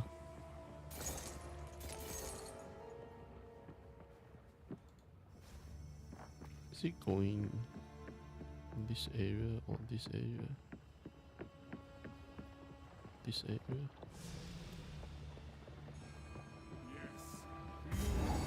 Damn, boss fight again. What are they doing?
Watch out.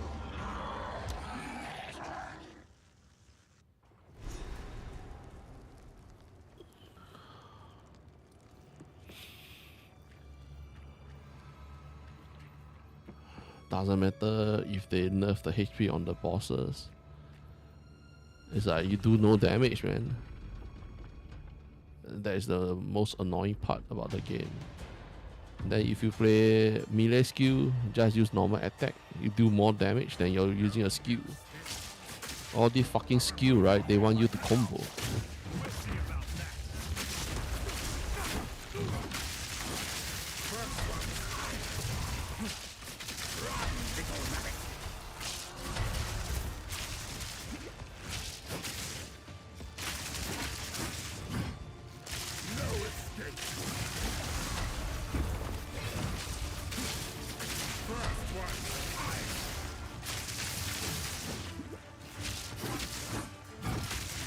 Your pain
Now in tune. No tales were told. None new, none old. Like this shit is like just so lame and stupid. Yeah, they say that. What? Like you just look at the skill that the player have.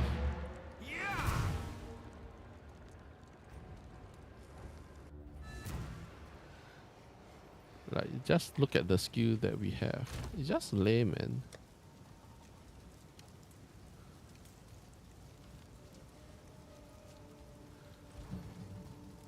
No matter which class you play, everything is combo. You have to spam your button.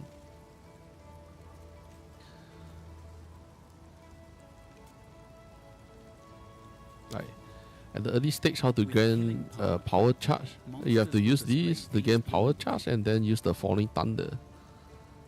Like all is like combo together. Yeah, you can't press one button and then kill the boss. But there's so much thing. You have to dot this, you have to dot dash, right? And then you have no damage. And this lightning rod is like, damn man, this is a shit skill. I don't even want to use it anymore. It's like so lame. You only drop down in the small area, and then you can't even kite them.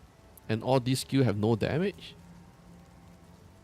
That time Vine Arrow is fine, but they nerf it. But next season, I'm not sure. And then Stormcaller is like you have to keep spamming these two skills together. It's like so lame. And then finally, there's one good skill is the spear. And then they have to nerf the spear to the ground, like the whirlwind slash, when you can summon up a lot of the small whirlwind. Like basically, is like damn man, stupid.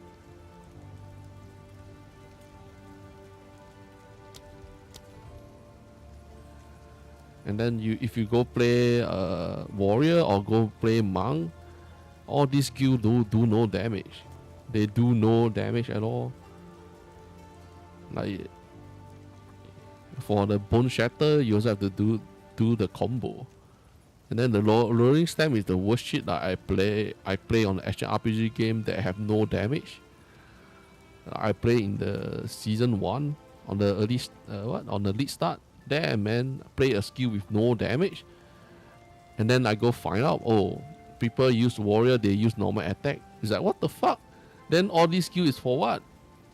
For show? It's just lame. And then the quarter star also the same. All these do no damage. Like these Galactics, Cascade, end game sure have damage, but early stage of the game there's no damage. It's like so pathetic. Even the falling thunder is also fucked up. The cast time is so long. You get hit before you even cast it, unless you have the power charge.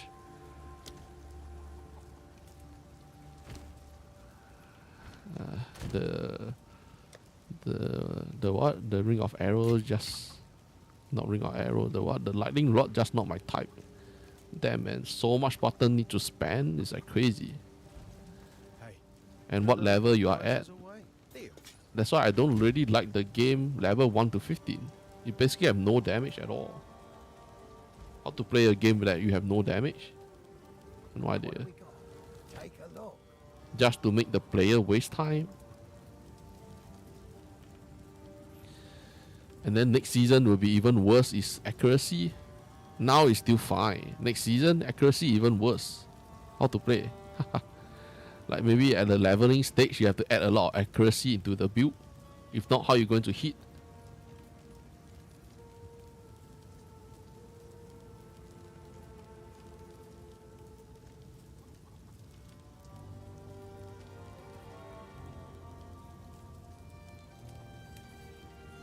Gem card. you get from Ashika to get freezing. Yeah, but like what? Where is it again? Wait. Next season, sure everyone use the freeze one. I know about the freezing one. This one. Now I just have enough level. That one is what? Rank 4. Oh, this one is rank 5. Rank 5. Freezing Salvo. Freezing Salvo passively accumulates icy missiles. Using the skill, fires all stored missiles at once. Freezing Salvo passively accumulates icy missiles. Use toxic growth fired. Vine arrow slows near. I wonder if like next season did they buff up the vine arrow or the toxic roll? I know gas arrow is still the same. They changed how the ignite works, so I'm not sure will it affect. Like, to be honest, right, I don't like all these lightning skill at all. They're just lame.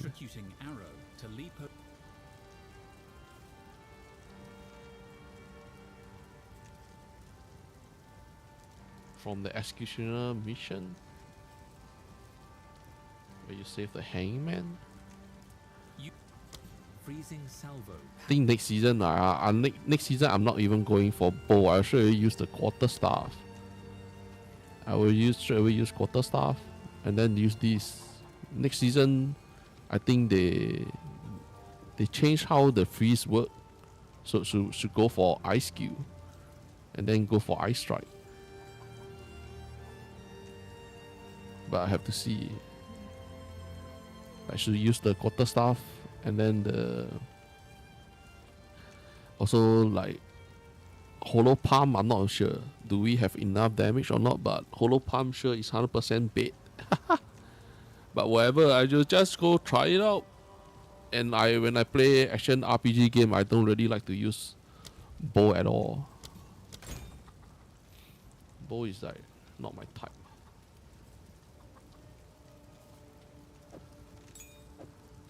Bow is annoying to use with accuracy.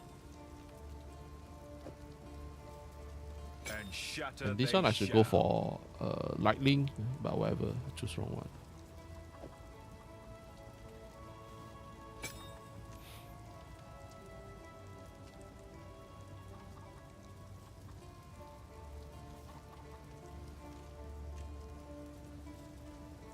Tornado plus lightning rock. Yeah, it's just combo. Like if you look at all the skill that we have, right? Everything is combo, right? Falling Thunder. How to use Falling Thunder? You need to use Cooling Palm. But how do you do that when you are doing boss fight? Each skill of the enemy grant power charge, right? Like you could do boss fight? No, nothing. And then Falling Thunder, unless you have the power charge. Without power charge, this Falling Thunder is a piece of shit. And then this Galactic, next season to be better. But season 1 and season 2, I don't even use this at all. This is a shit skill. Yeah. Because it's too strong. I know that it's too strong, but you can nerf the effect, but they rather remove it from the game. And then last time in season 1, Tempest Bell was like so good to use, and then they have to make it like shit in season 2. Next season is back again. And then what is this one? Kill with a heavy stun and grant you above that cost quarter and a fire protector for short duration. Like all this type of skill is like freaking useless. It's like you can look at all the class, right? Every class they are leveling, like level 1 and 3, right? You can say that this skill is for leveling. Almost every one of them is a piece of shit. And then the time when I play in season 1, warrior and monk, you have to go for normal attack. It's like, what the fuck? Normal attack? You add gem into your normal attack, you do more damage than adding gem into your skill. That is like a joke, man.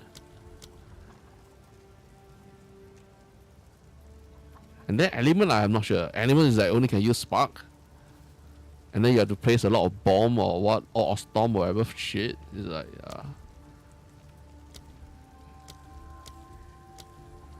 And then the maze also the same. Like, early access last year, when I look at the early access preview stream, I thought that Rolling Stem was strong, right? Because I saw the warrior. Oh, Rolling Stem, no, not bad. I go try it out. Fuck, Rolling Stem do no damage.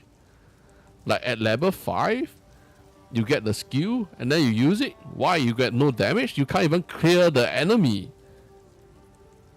And then you have to rely on the bonus shatter. It's like, what? Like everything you have to do combo. No combo, there's no damage. Then they say that they are not trying to make player press so much button. Like all these, almost every class is press a lot of button. If you don't want to press button, the only way is to go play the end game. Like so shit. And then the Orc of Storm is like, next season you can't use these to trigger the lightning rod. Then no point using it at all.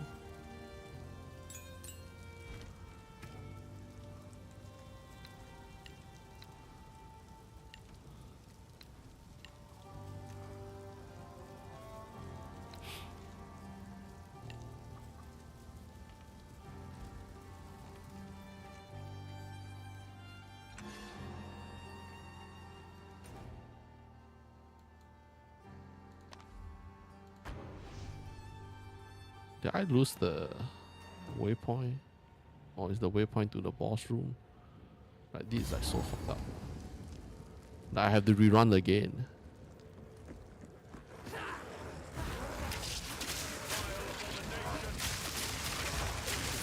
Why I don't like the lightning rod? Then when you chase by enemy, then you keep running backward, and then your lightning rod is right at the front. And then you can't even hit them. That is like so lame. Like there's no bow skill that is like shoot at the range. So this will accumulate out. But this type of skill is also like, not sure what to say. High damage, but there's a charger. And then right now you already have issue hitting enemy with your range skill. Next season will be worse. Range need more accuracy.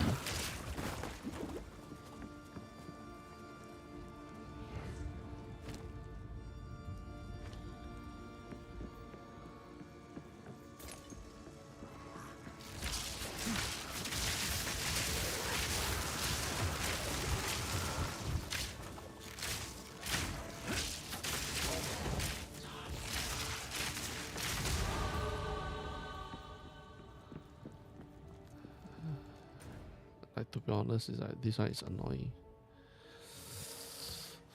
So annoying.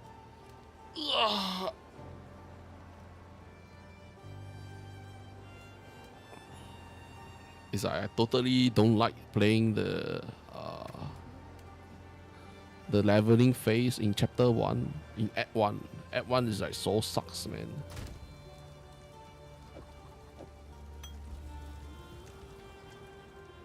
Maybe some people doesn't have issue, but I just don't like.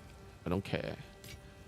And then they also have to remake this currency tab. Like they add in what? Perfect, greater, and perfect. Like how many area do we have? And like they should make it even bigger. Don't tell me this currency tab will be still the same. If it's still the same, that is like so fucked up. Like they add these rune, like you have to add like 3 or 4 level. One is a base level, the other level 15, level 30, and level 45 or level 50. It's like why adding so much?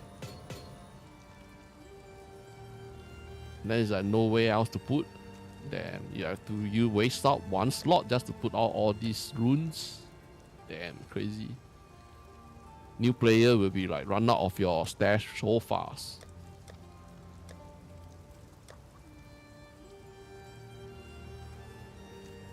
Oh, this is level 16.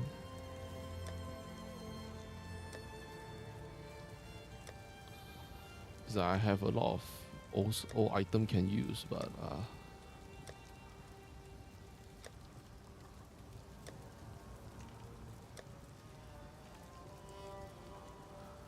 oh, this one is also a level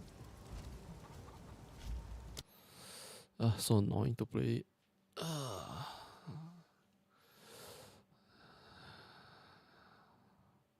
Like the new trade, this new change to the trade is not bad. Like in-game trade, don't need to rely on the website. That is much better. But like when you found item that is cheap, are you able to buy it? Like with all the bottle, right? I don't think normal player can get cheap item. Or there will be a bunch of bottle put up different like low cost price. Oh yeah.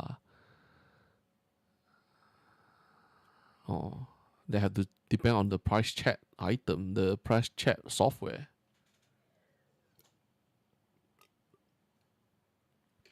Maybe this time round, if they want to sell item, they can't put it at cheap price. Last time, there's a lot of new player got bait by putting down the item at cheap price.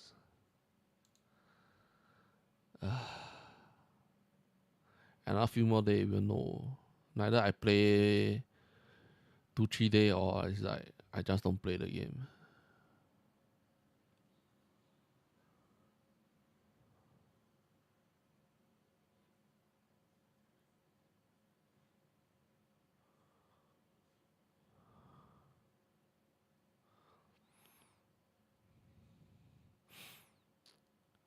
Buying a stash is equal to pay to win. What?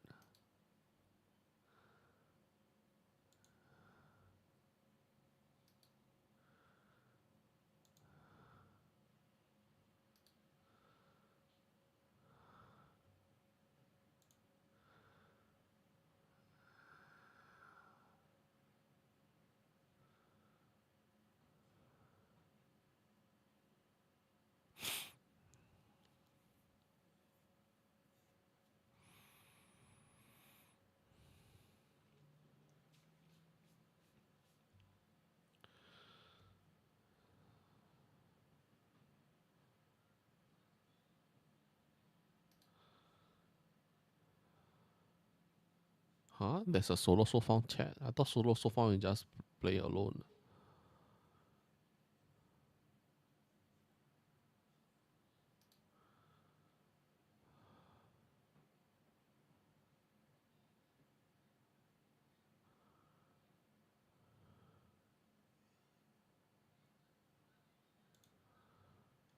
The game start immediately shut down.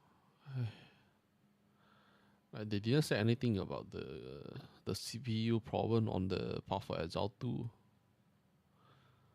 Like I play on Path of Exile 1, right? I don't really have that much issue with the CPU.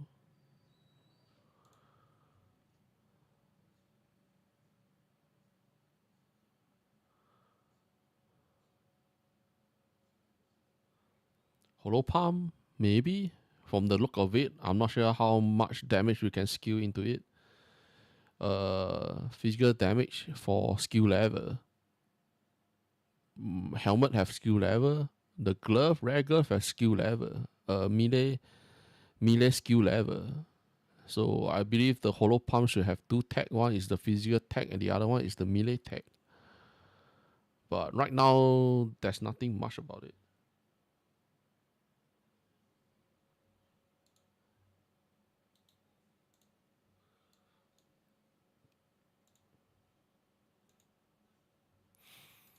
Right now, there's really nothing much about there's nothing much.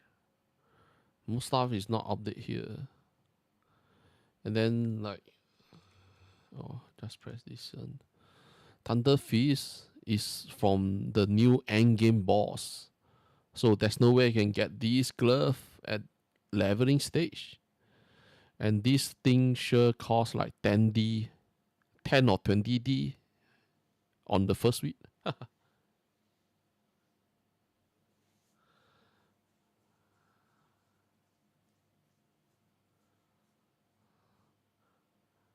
You look at how many people hate the tower run on the end game on Path of Exile 2. How many people hate it? Torchlight Infinite is already dead. You look at how expensive to buy anything in the game. So what's the point of playing it? If you want to play it, sure. But what are you going to do there? There's nothing for me to do there. I'm not playing it.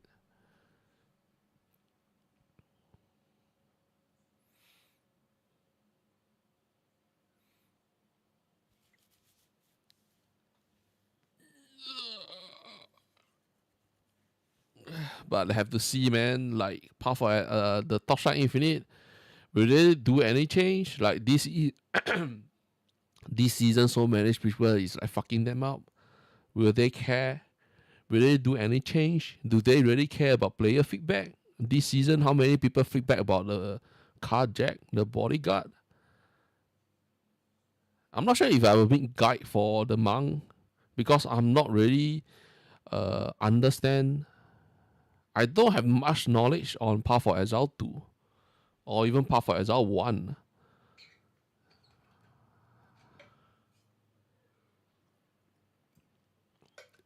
If I found some interesting thing to do or to use on the Holo Palm, then I will release it.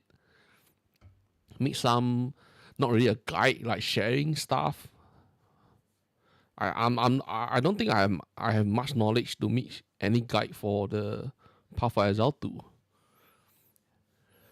And that time, I played which one? I played Dead Eye, Poison Cloud. But that build, I don't think you can play on next season. Fuck.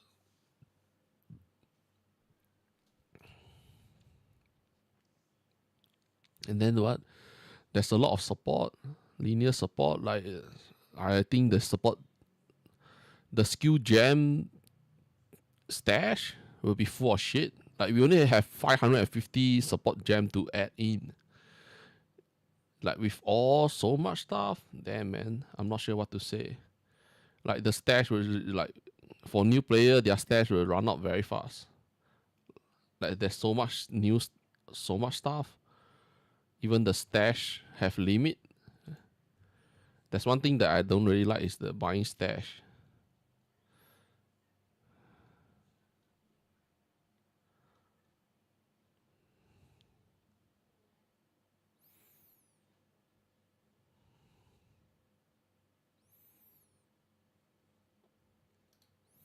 But I go look around, it's like Ancient class for the Holo Palm. They say the Amazon, Rituals, Invoker, Alkalite of Chayula, and then even the Dead Eye, or even Blood Mage can even play the Holo Palm. But which one is stronger? No idea. And is it a bait? No idea. Like even the Grimling, but Grimling have more damage but no survive. But it's the safe pick will be go for the monk with the Holo Palm. But I'll see how it is. Level 13 or level 15 you can use the Holo Palm already, but the problem is at this low level, do you gain enough damage from the Holo Palm? That's the problem. It's like physical damage based on their skill level. Helmet have it. Helmet have melee skill level and the glove have melee skill level.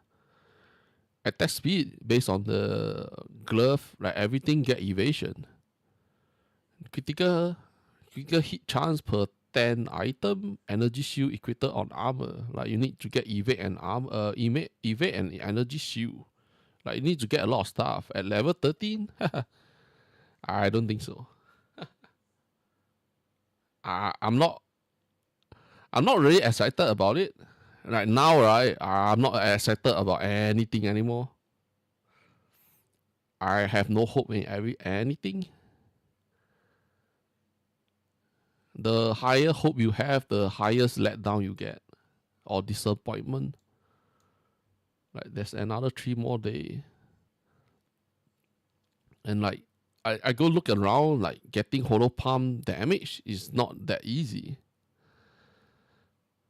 But next season, mostly what everyone will be on freeze.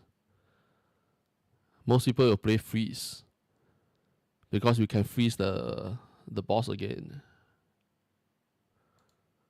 But why Cole have no damage? You only can choose melee attack. Cole. But where is the Ice Strike?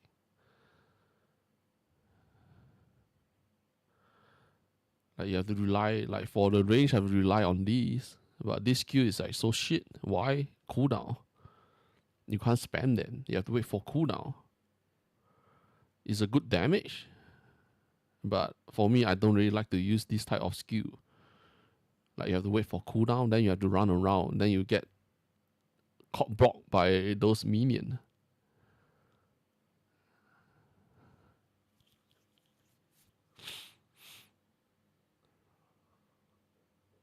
Quarter staff. Like I choose Cole, but I can't find anything with Cole. Is that what? How shit is this? This one. Is it Cole have to be at the bottom here? Or damage is on here? Is that what a weird way?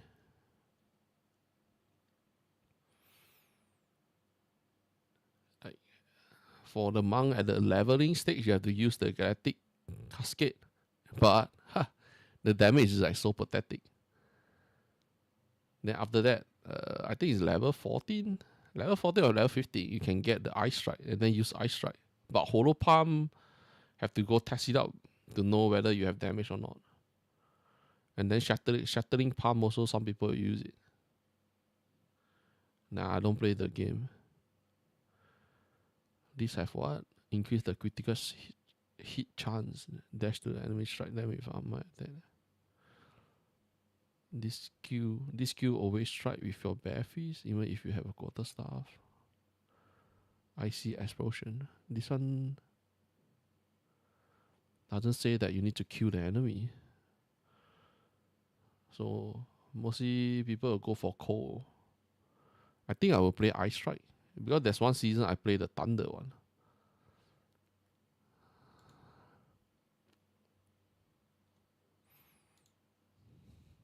Lightning. Like Falling Thunder, like Tempest Fury. Another safe pick is just go play Mercenary. But Mercenary Granite is like annoying because of the infusion time. So it's like, for me, interesting skill only have the Hollow Palm, that's it. But like maybe just try with the Invoker. Monk then change to Invoker. If other meta, there's any meta that is good, maybe can change it. And they changed a lot of... How many buff here got changed? Maybe the Chayula also not bad, but I don't really like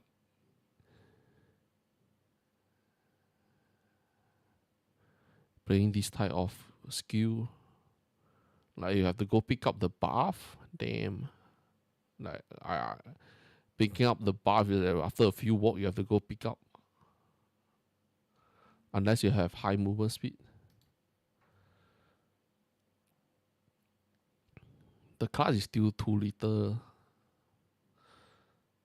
Another interesting one is the technical using the crossbow turret to shoot out grenade. And the grenade is like instantly explode. There's no diffusion time. There's no infuse time. The grenade, the worst shit about grenade damage is the infusion time and the amount of skill you can use. Like you have to wait for the cooldown to regen it. Abyssal is the new lead, but there's only 2 things.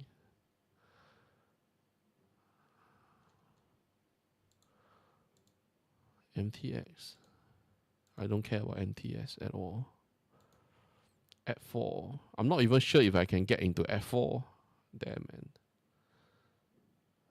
To clear F3 is like already like how many days? 2-3 days before you can get into, like 3-4 days before you can get into F4. Damn.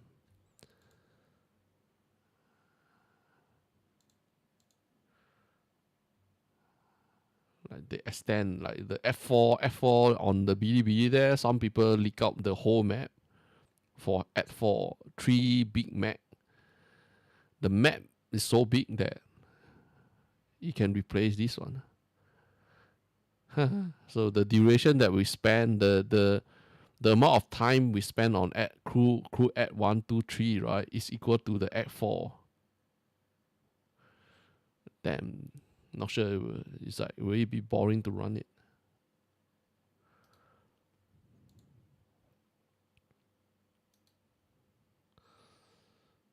Nothing much, man. This is the new item ad. It's like what? Greater chaos, greater. It's like, why you add all this thing in? Damn, adding so much currency.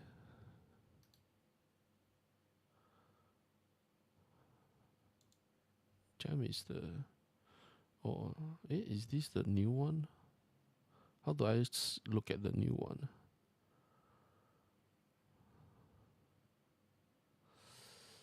Lineage? It's under lineage. Linkage or lineage. That is what? Corrupted blood deal 25% of your strength and physical damage. This is what? Totem.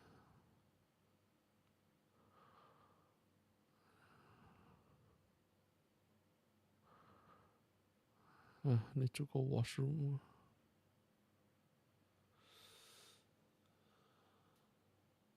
Ah, shit.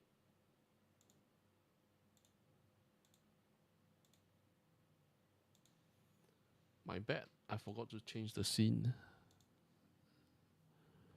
Damn, I talked so long for nothing. Okay, wait. I go washroom. Be right back.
I'm back.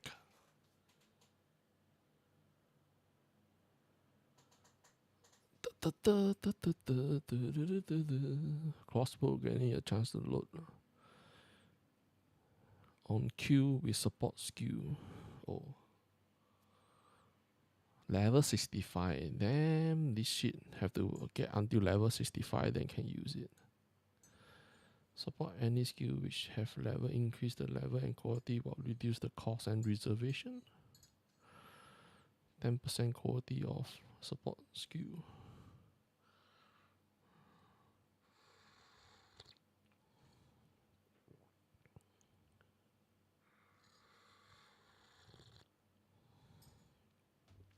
Support spell.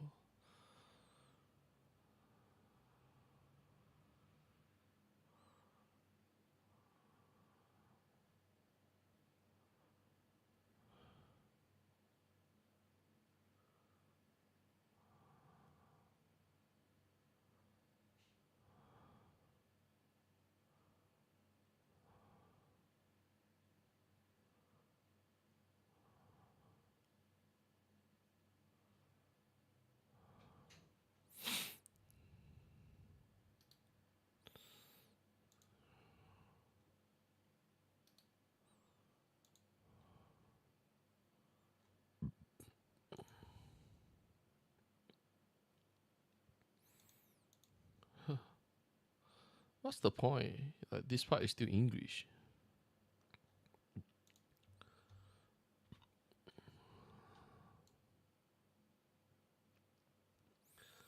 These are too much support already. Ignite.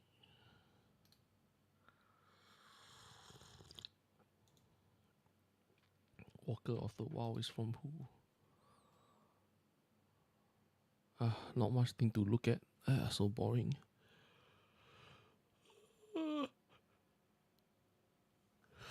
Roach SL is what? What is Roach SL?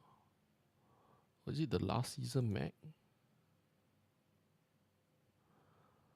Oh. I didn't play it. This one is what?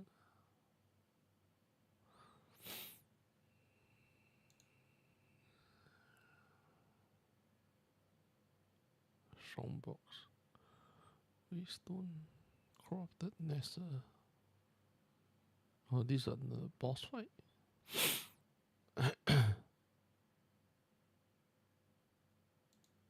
Bleach.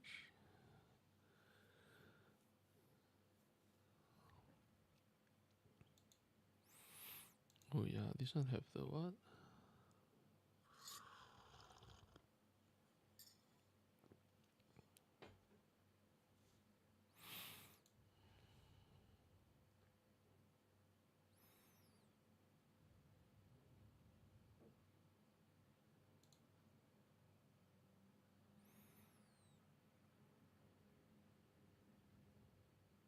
Melting. Ultimate mana.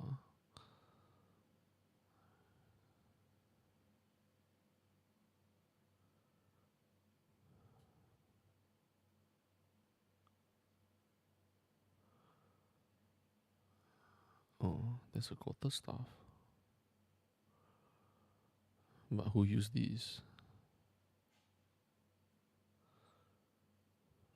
Trigger skill with half of your energy spend.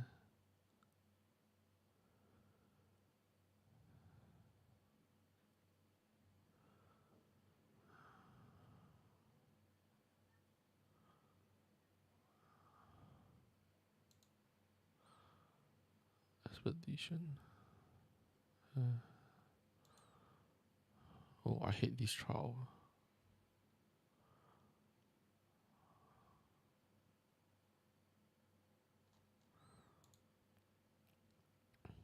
Chaos also sucks. I never get to kill the last enemy of the Chaos. That these two, the last boss is like so hard to kill.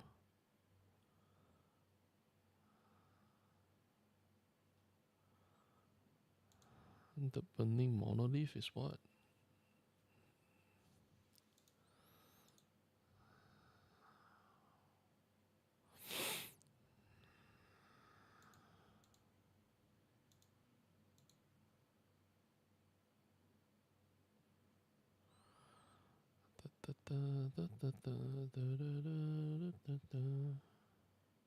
In-game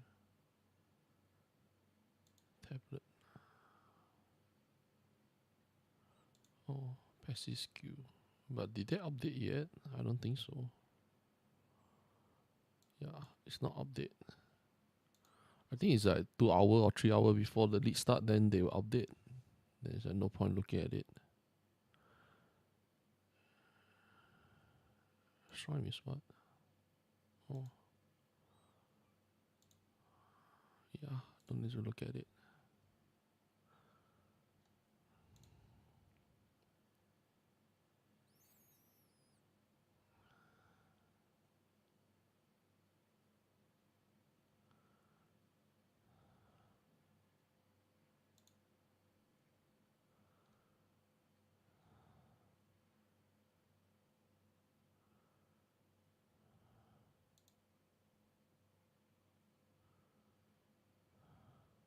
Huh?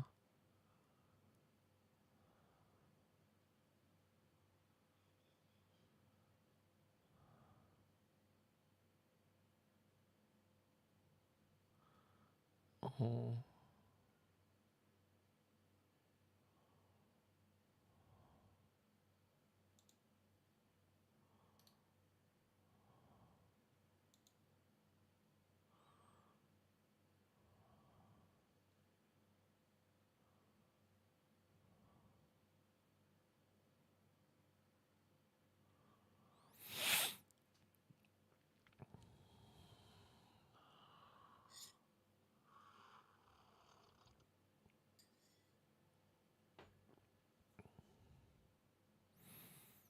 I'm not sure why the CPU 0 and CPU 1 will cause issue for Path of Exile 2, man.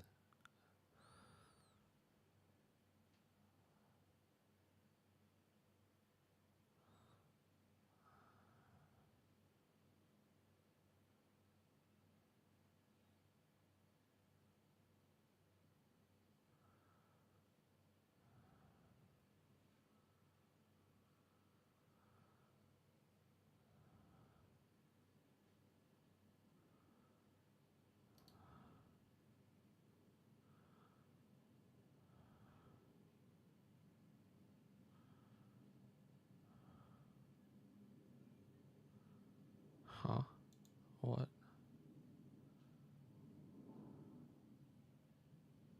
These are so stupid.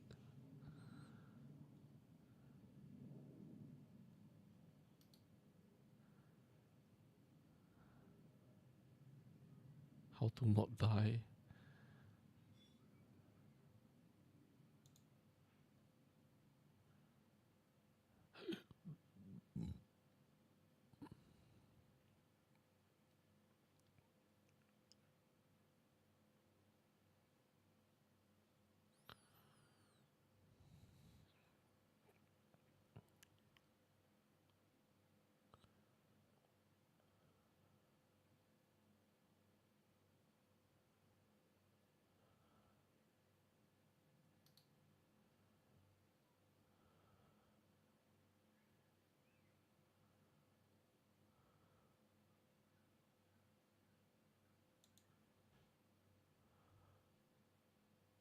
It's like, who the hell make guide for this type? It's like, what? It's like so troll, man.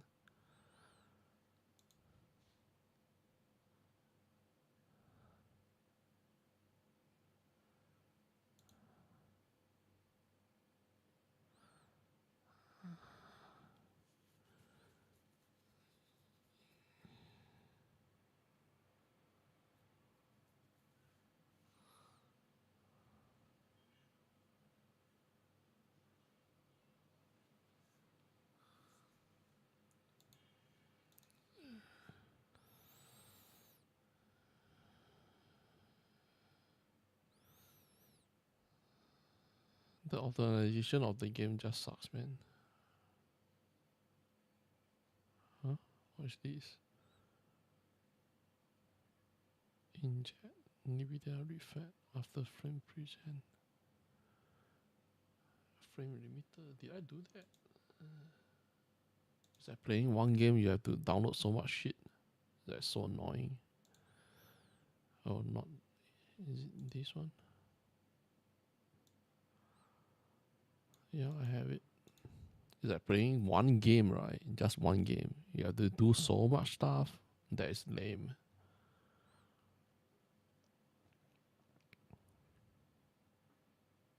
Oh. What? This one?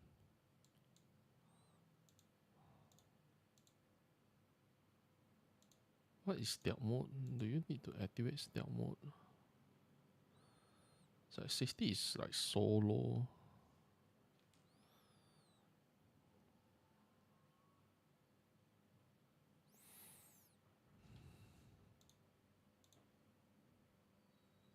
The rest of it is like on-screen display support.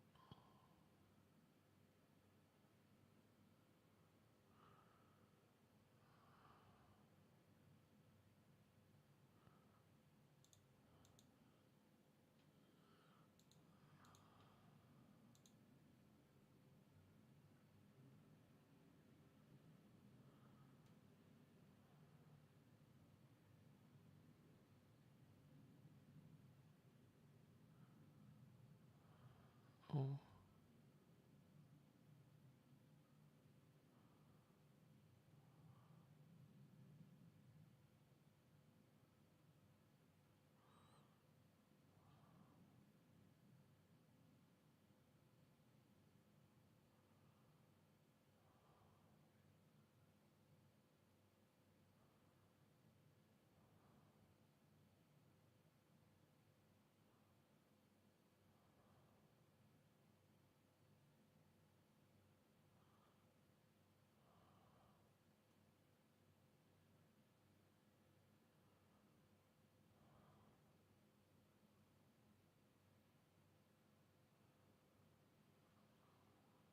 What?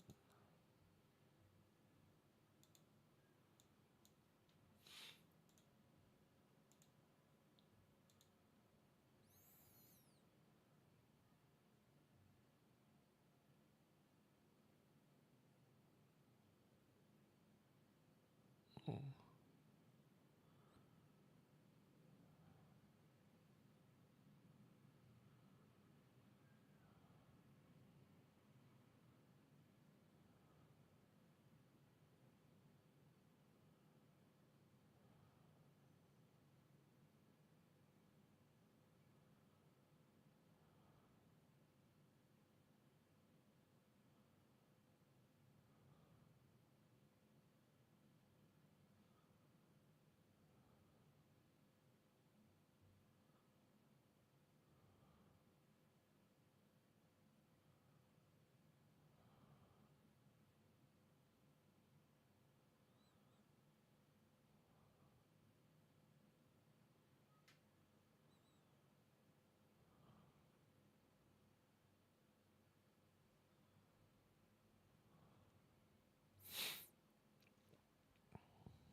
This one do not bad.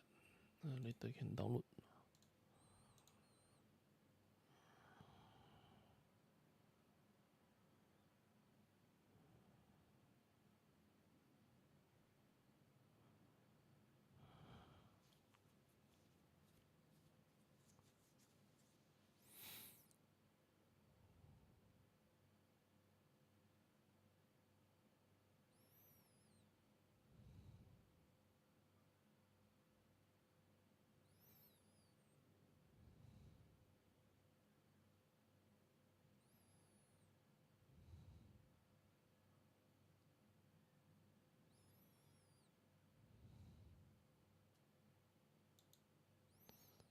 Error.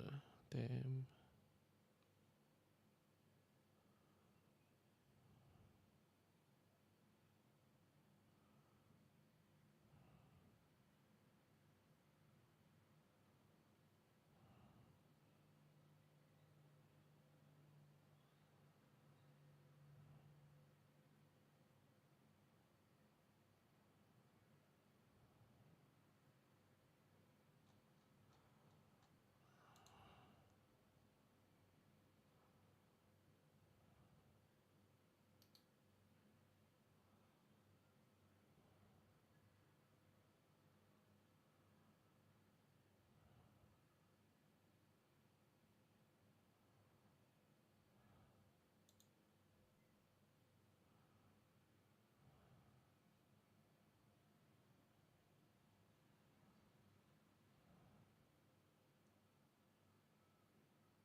that's it.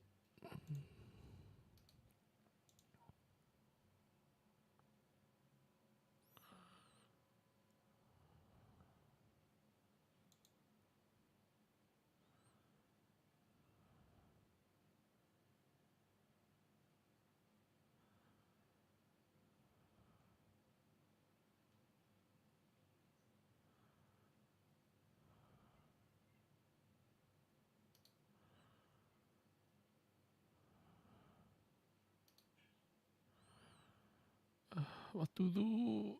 So sian. It's like so boring.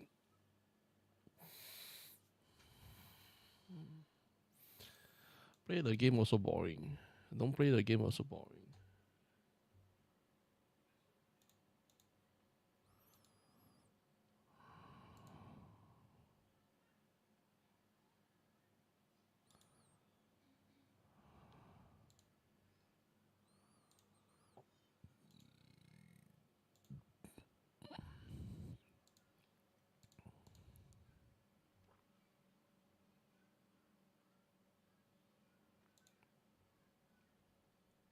朋友们好，这里是里奥。本期视频跟大家聊一下发布会大家非常感兴趣的这个武僧空明拳啊，大家都看到这个帅炸了啊！后面那个整体手它的素质不是很好，然后有的意思，但是具体要2级作为武器的，那一定得是攻。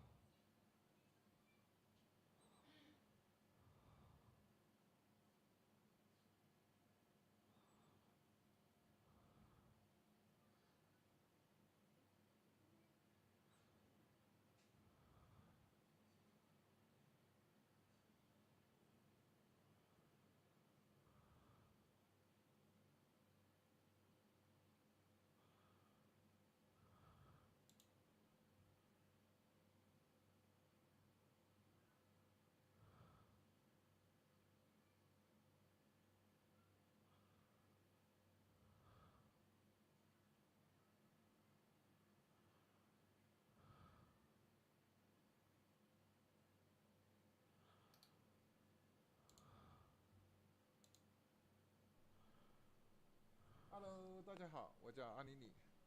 然后今天看了一下，我们上职业卡没了。武僧这个职业本身在上个赛季的表现的话，其实并不是很好啊。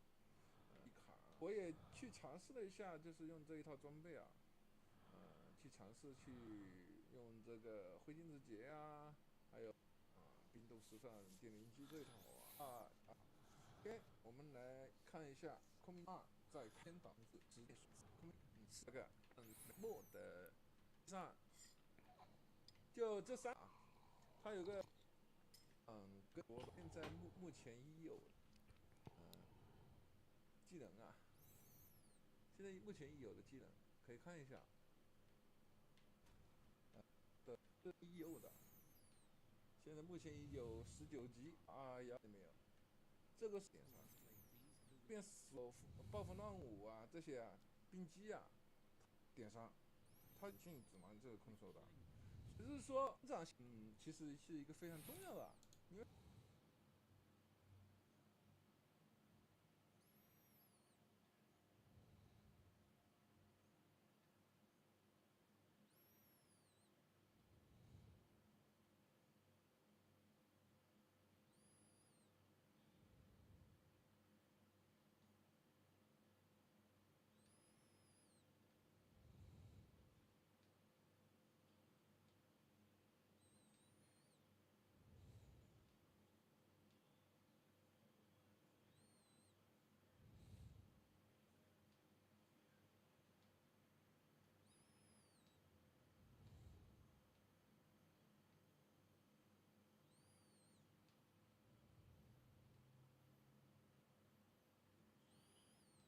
400 energy, she only get 4% quick chance. It's like shit, man.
Yeah.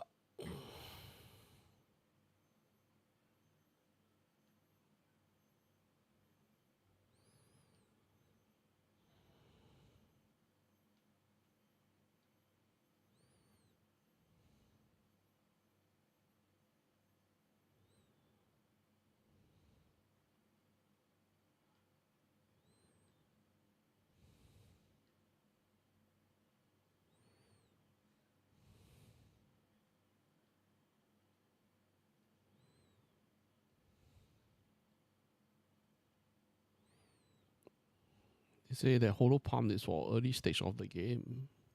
Is it really early stage of the game? They say end game quarter staff get more damage than the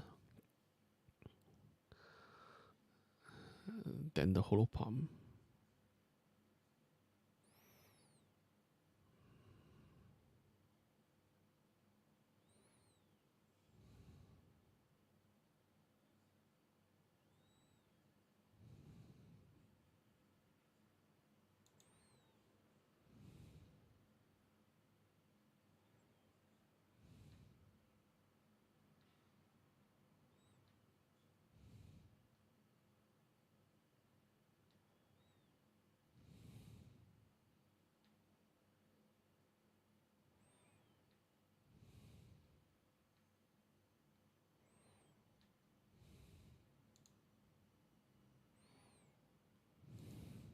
任务到底是怎么联动的？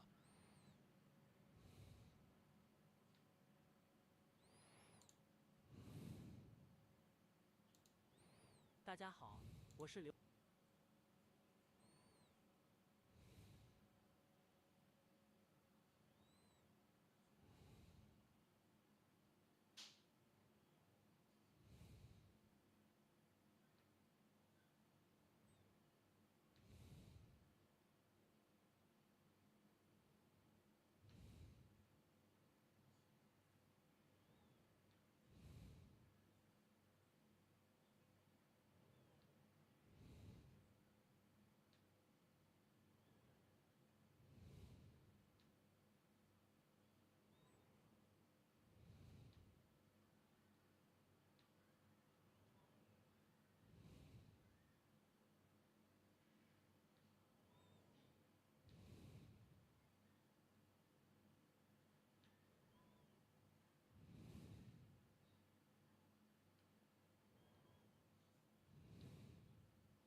大家好，我是尊尼霍加。相信大家看过发布会和蓝帖以后都知道，增加了空明之掌这个天赋，可以空手释放残障技能。同时，在前2个赛季一直都处于下水道地位的黑森，升华也得到了加强。今天我就来根据已知的信息，来为大家匀一套或许可行的空手黑森的思路。流放之路2作为一个外服游戏，我推荐是可以。好的，现在开始我们的思路讲解。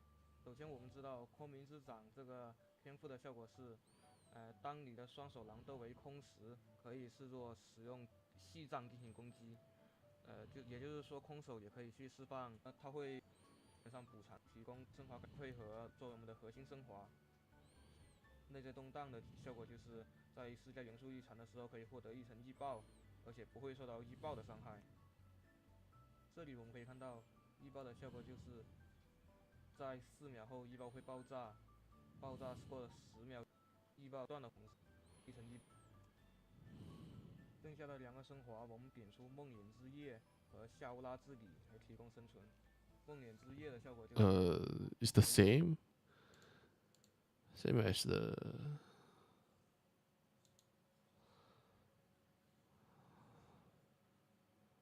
Yeah, this one. Same as what these guys say. You can look at the English one. He's just talking about the new change to the alkaloid of Chayula.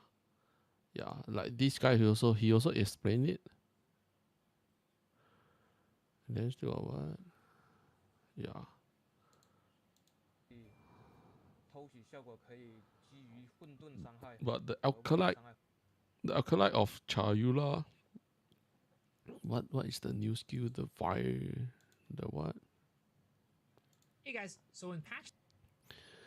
The what?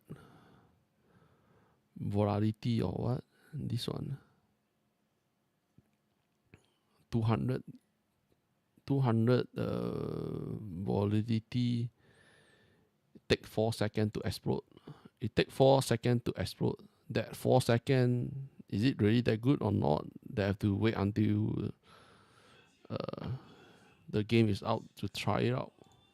But 4 seconds, take very long, man. The detonate for the volatility is like 4 seconds is too long. 将我们的伤害全部转化为混沌伤害以后，就可以通过混沌伤害来吃到偷取，还有用混沌伤害来打出元素异常。Using the chaos damage, like which part? Yo, bro, thanks for the gift sub. It's like, where's the one that just now that I look at it?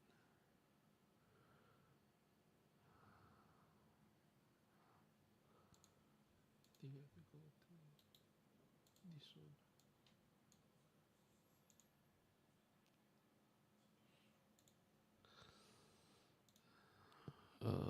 Where is it? Oh,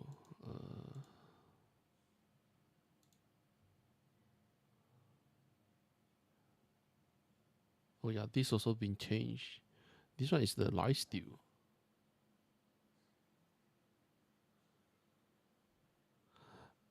From what I see, they say that the Hollow Palm should be for early stage of the game because end game, right, quarterstaff you can get more damage. Like a very strong quarterstaff give more damage, and right now not much people can see that how you gain more damage from the Hollow Palm. That is the problem. No one can see how much damage. Like physical damage based on the skill level, how to get more skill level. Melee skill on the helmet, melee skill on the glove. And then attack speed is easy to get, but critical strike chance is hard to get.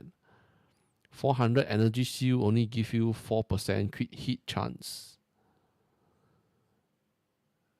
Like end game, they calculate the most you can get is like 12% critical hit chance. 12% critical hit chance, is it good or not? No idea. Even if like, is it enough? Also no idea. Because a very strong quarterstaff will give you more damage than the Hollow Palm. Yeah. That's why right now, right, no one can see how to gain more damage from Hollow Palm technique, but most people will just try and play it. Like for the Ascension class, you can use Amazon. Endgame is Ritual. Why Ritual? Is because of the extra ring slot. And then the increased bonus gain for the ring and amulet. And then the rest of your equipment is all evasion, energy shield evasion. And then the ring can get more damage or something. So like end game sure is ritual. If you are playing Amazon, like Amazon also can play it. Like Leech, life reach recover for element damage and physical damage. And then there's still some, oh yeah, this stocking pendant. Evasion rating for equipped helmet, glove and boots is double. Like if you can check this guy, this one.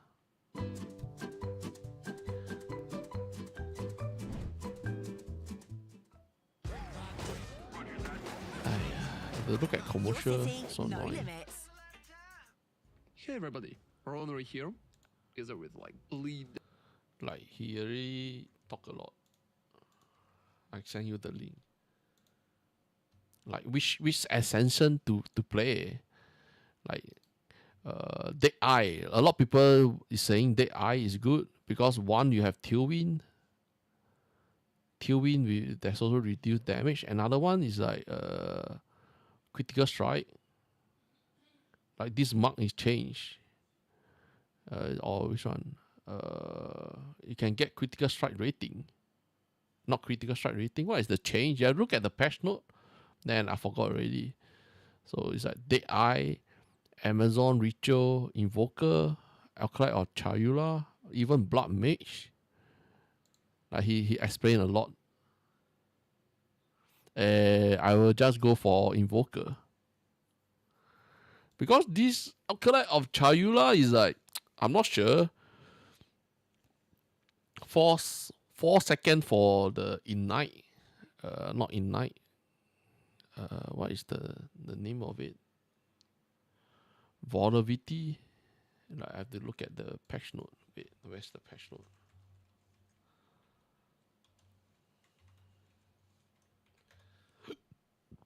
That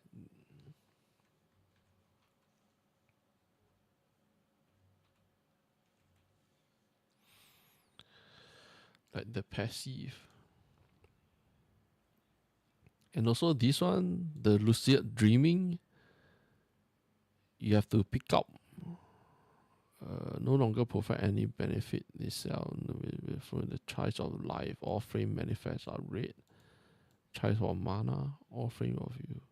I think this one you have to pick up yourself. But I'm not really sure is it good or not. And then Into the Breach and Walking Dream. The grass.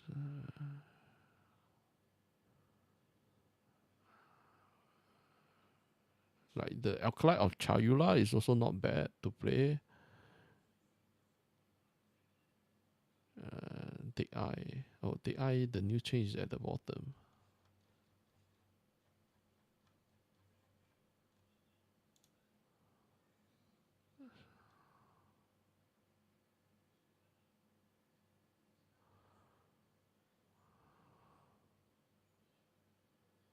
Yeah, Into the Breach. The passive now gain Reanimator spawned by the support. Effect now provide nearby every Geo Puncher.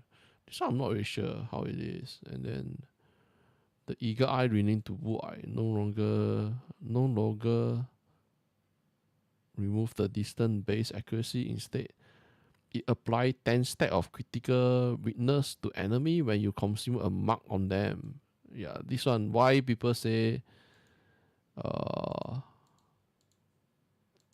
Palm is good on Dead Eye is because of this one. Because you lack of critical strike.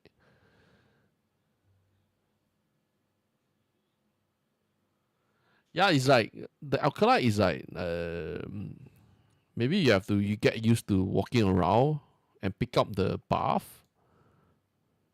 Like the power, which one?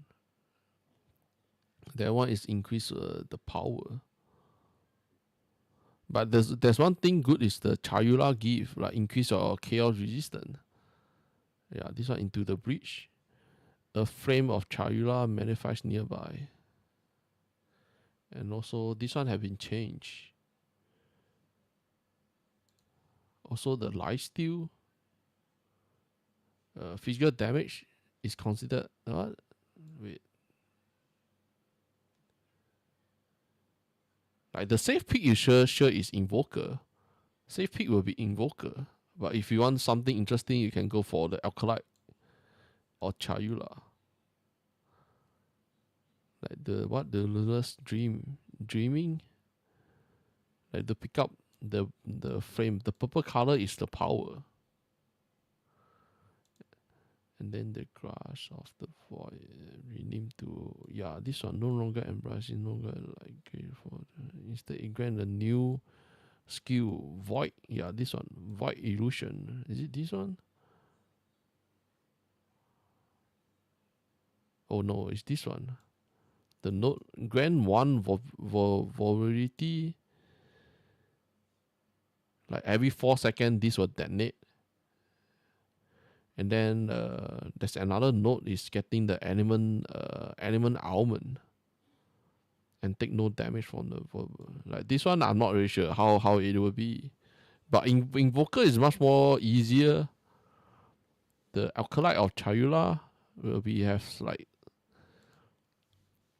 maybe if you can go for CI, right? CI no life and then rely on mana. Maybe you can leech. What?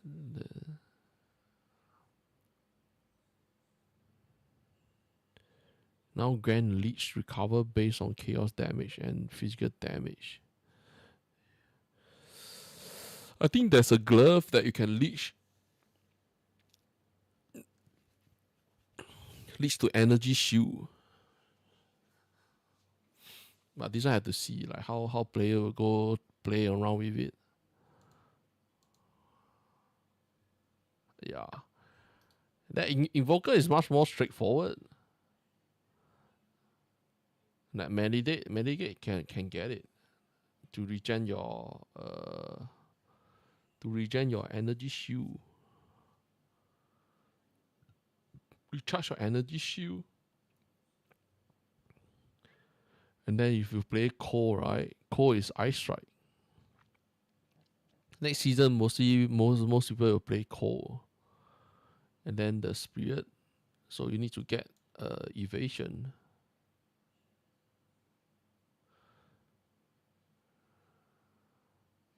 Still got what? This one, did they change the Sunder? Where is it? Element expansion skill grant by the scatter of them to the wind node.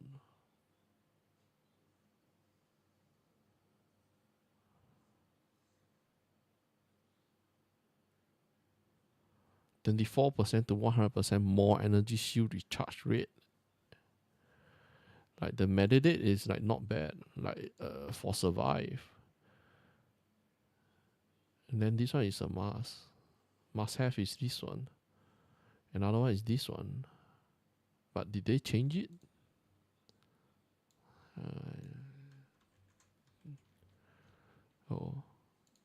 But the new patch, did they do any new change to the Invoker?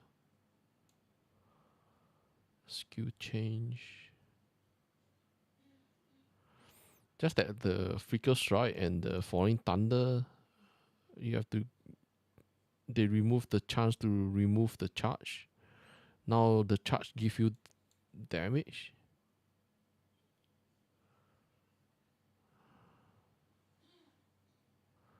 Into the breach.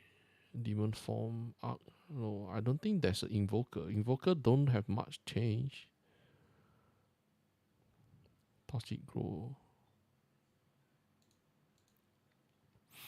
So it's like the safer pick will be Invoker. Meta skill gain more energy. Like this energy, I have no idea what it means. And like from what I know, they say that next season a lot of critical strike damage got nerfed. You don't get that much critical strike damage. And then for the Holy Palm technique, critical strike per 10 item energy shield on equipped armor item. So the critical strike don't get a lot. And how many you can get from the passive, no idea. We have to wait until they release it. Then we will know. By the look at it, I only find that the Hollow Palm is interesting, but this year is a bait. Neither you have damage or you have no damage. Neither you have damage or no damage. And then skill gem. What is meta? Oh, this is called meta. All this skill is called meta.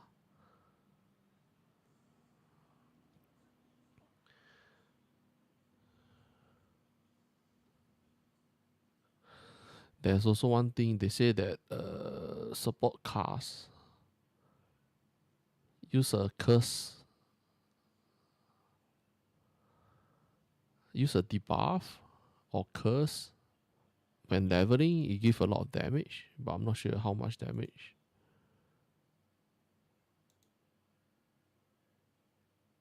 Conditioner. Where's the curse?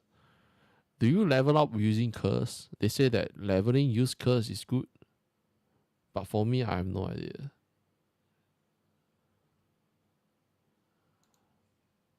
Condition.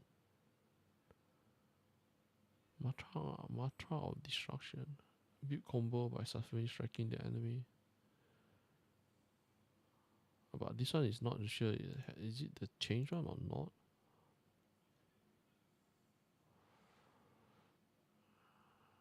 Like leveling sure use the Galactic, but next season should be fine. Vaulting event like Ice Strike, Thunder, Tempest Fury, Ice Strike, or the Shattering Palm. Shattering Palm also can be used.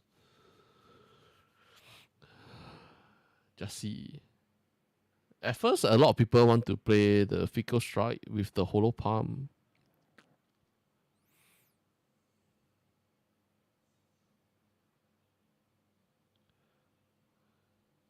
Yeah, it got nerfed. Blood Mage also got nerfed. I haven't get the tries to play it, already gone.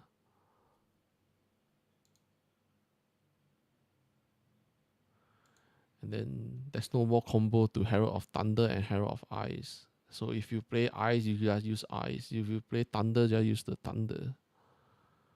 That sucks, man. Where is the curse? Is it under buff? Or the curse is here? Like they say that using curse in leveling is very strong. But which curse? Maybe the cold. But I don't use curse is because the intelligence need a lot. That's one thing that I don't really like. Is that using curse you need so much intelligence? It's like a waste, man. Despair is what? KO resistant. Slow the target. There's one more is the vulnerable. Vulnerable is what? Reduce the armor.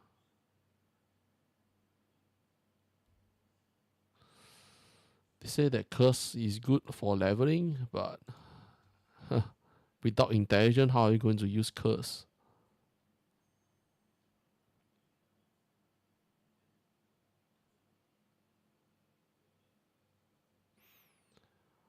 Astral Spirit. Each of our domain will summon an Astral Spirit minion to fight.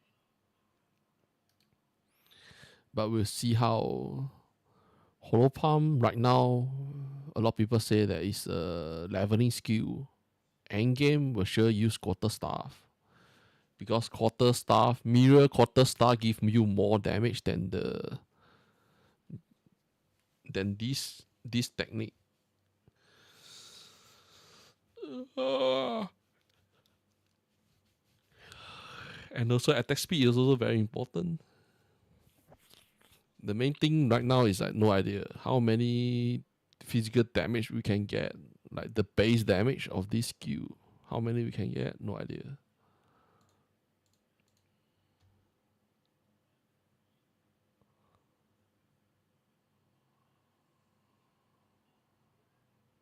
What?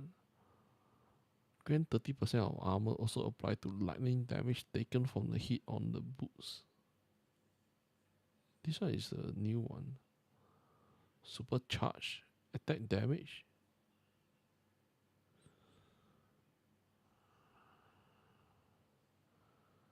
The important nerf one is this one.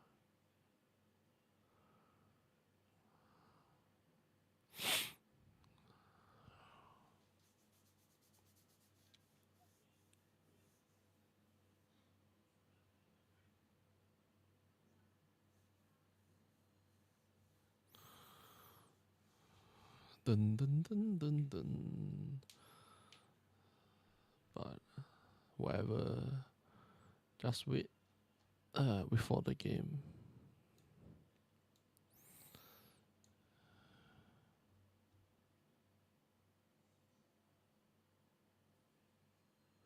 Oh yeah, they also nerfed the boss HP 20%.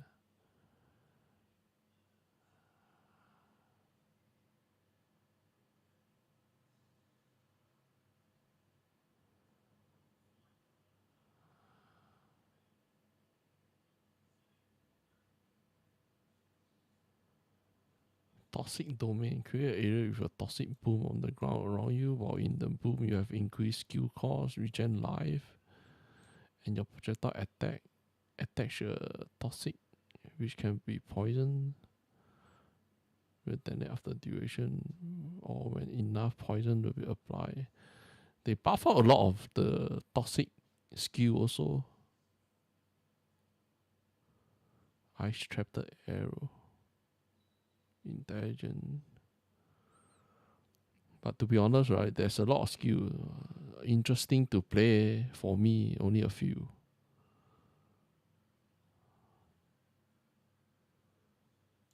Okay, I need to go washroom. Be right back again. Be right back.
I'm back. Okay.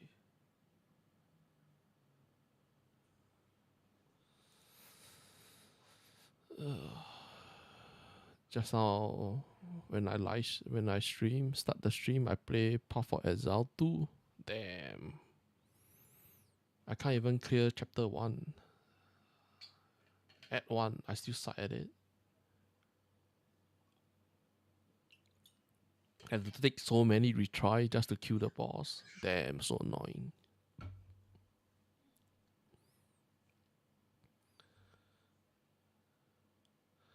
It's like, damn, you have no damage. The problem with the game is you have no damage in level 1 to 15. That is fucking annoying. The time when I play monk and warrior, I use normal attack. Normal attack give you more damage than the fucking skill. That is lame.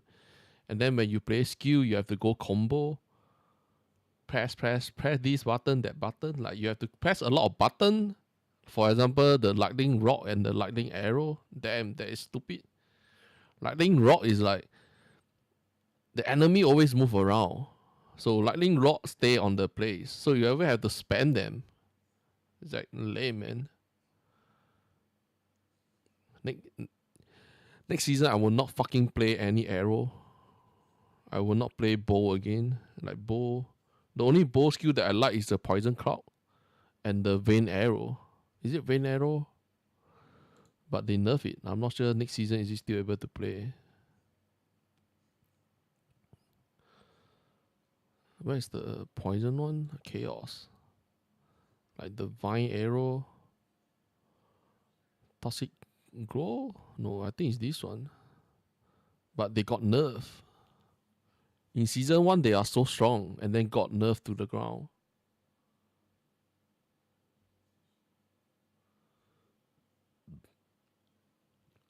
Lightning rod, you can't use the lightning storm to detonate the lightning rod anymore next season.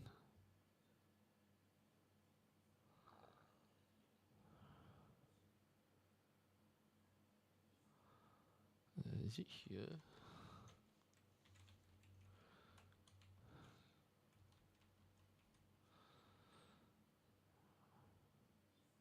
Quality, but this one is only talk about quality. Then the lightning arrow. No, there's nothing.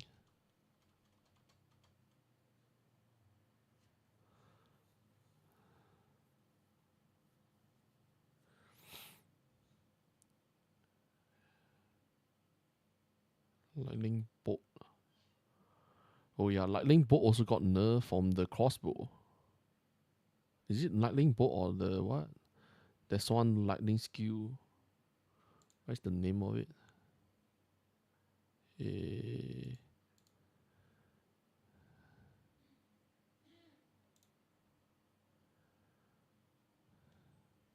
this one. Which bolt?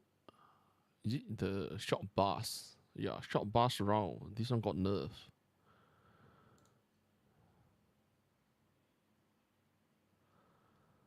That's why next season I will not play any other skill other than the quarterstaff skill. Leveling just use the frost one.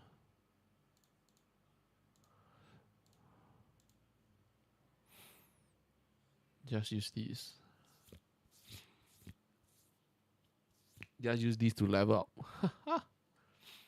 Like the Chinese guy that I look at, like the is he streaming? Yeah, this guy. 不知道为什么啊 He also using the monk, and then he used the what? 现在不行了啊 He used the galactic cascade to level up. After that, change into ice strike. 这裸雷 That's 不 what 出 most 之前 people 可以 will 的 do 之前 for 是没 next 问题 season. 的就国服要出之前是没问题的。 I'm not sure is it have enough damage because 国服 next 要 season 出 should 之后 be 的 not 话 bad. 不行了，就开始不能分裸连了，不知道为什么。 Next season should be not bad. They changed a lot of stuff. Is he playing Thunder Fury or Ice Strike? He's going for Herald of Thunder.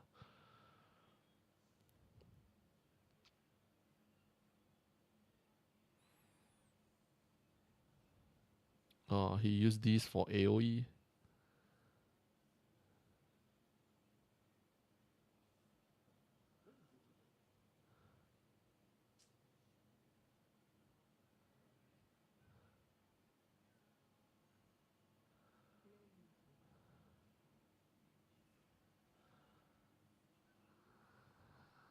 What is the skill? Like the Galactic Cascade is for leveling, for Act 1. Then after that, Act 2, you have to change to the Lightning one. It's not. What is the name? Oh, Stormwave. Yeah, Stormwave. But I'm not sure. Is he playing Lightning or Cold?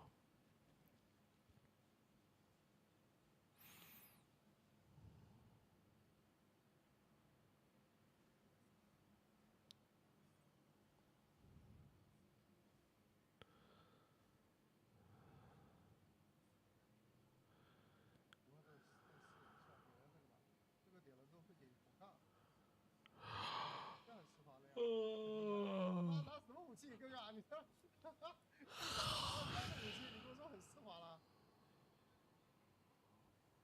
大体的丝滑。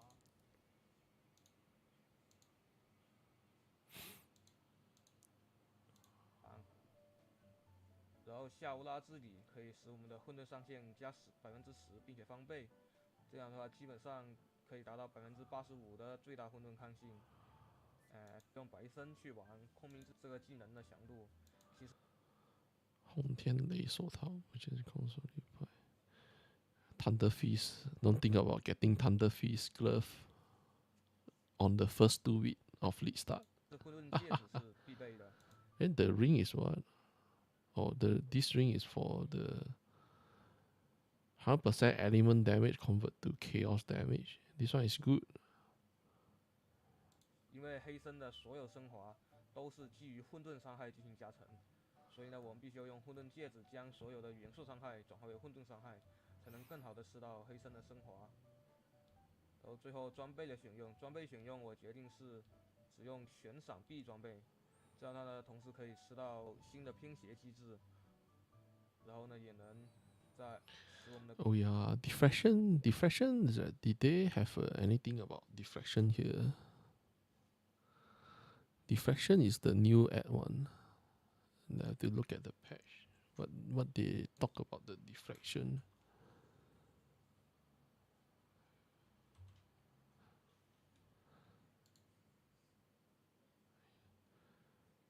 Unique item change. The what? Body armor now gain deflection rating.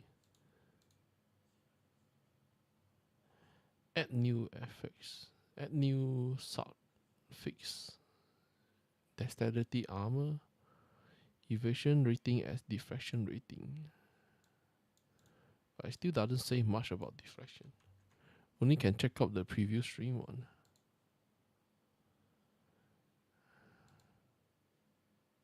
Yeah, it's unique item. Only can check out the stream. They got talk about the deflection.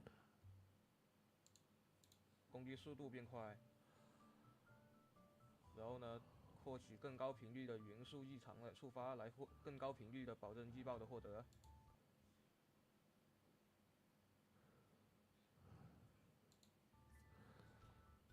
可能影响强。Alkalite of Chayula is like not bad for Holo Palm. Just that the detonate of the what is the name? For volatility or something. That one is like 4 seconds. Damn. How you spell it? No idea.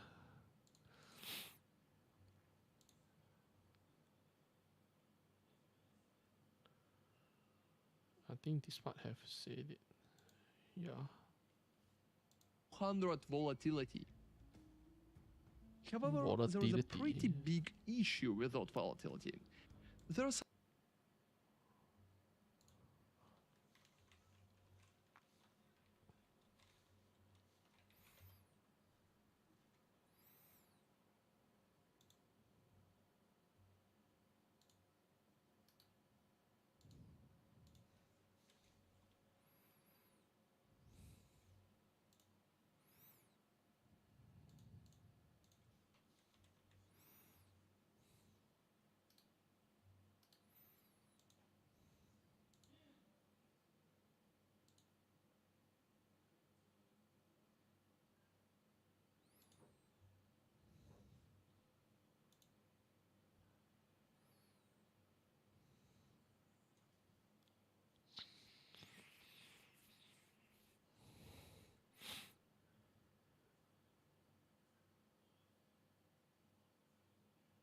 It's not even here.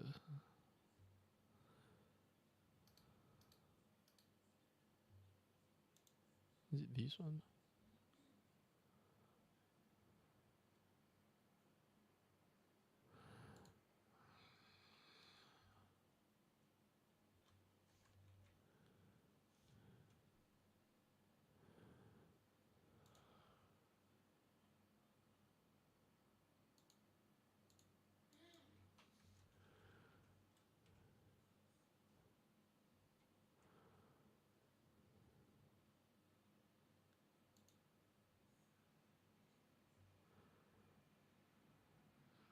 But this one is PoE 1, not PoE 2. Damn, fuck. So hard to find. Like a lot of stuff is not out yet. Some particular time delay. So volatility will detonate after 4 seconds, dealing 100% physical damage to you per volatility. You're not going to receive any damage because of the new passives that Chiyula provides, but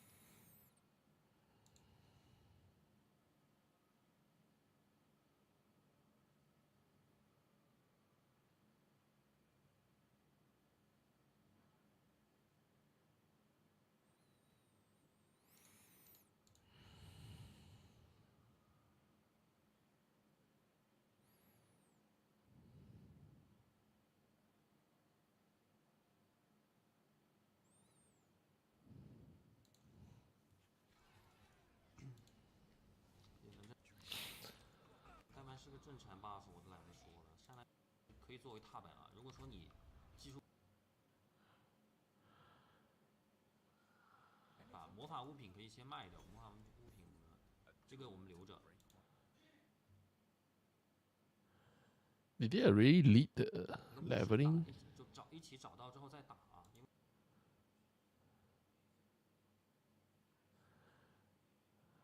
圈就好，然后最后这个圈一定要躲啊。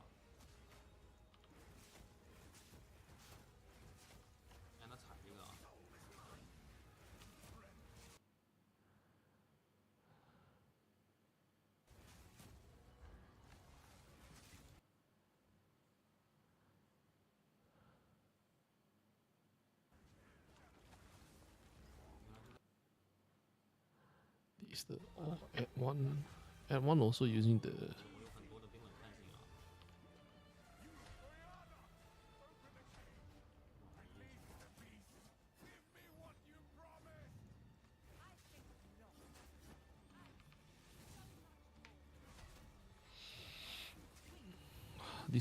this boss fight is like so fucking annoying.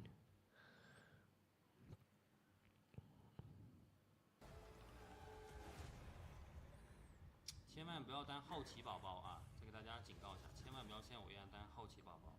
你但凡把这把武器换上去啊，打他都会很快啊。我这里是很皮了。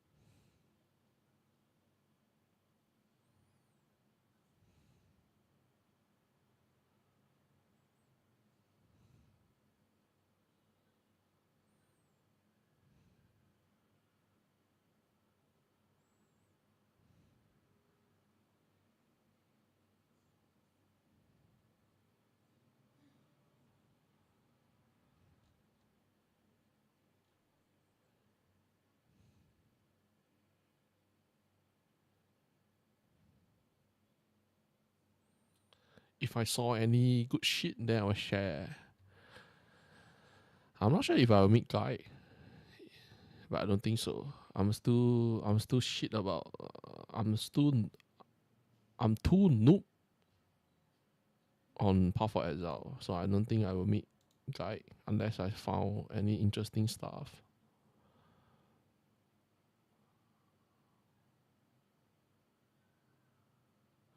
Damn, so lag.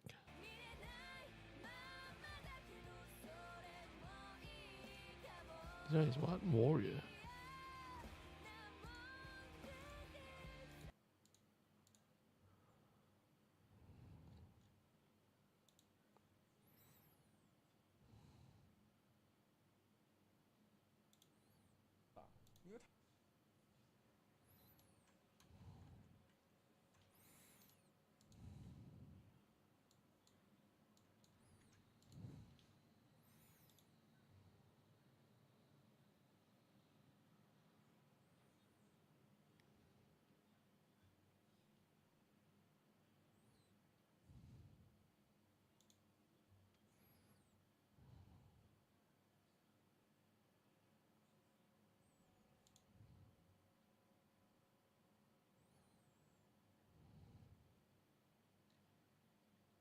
这里介绍一下武僧系仗打第一章狼王前的。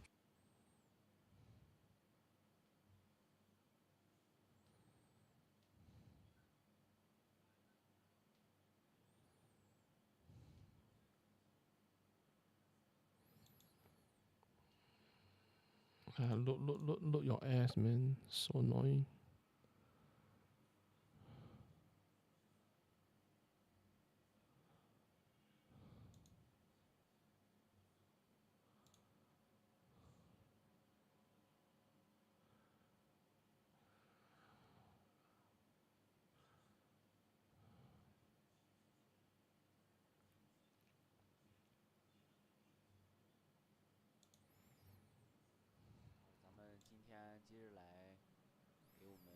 喜欢空手武僧这个 BD 的兄弟们来一个防御项的讲解啊，主要是防御项东西啊，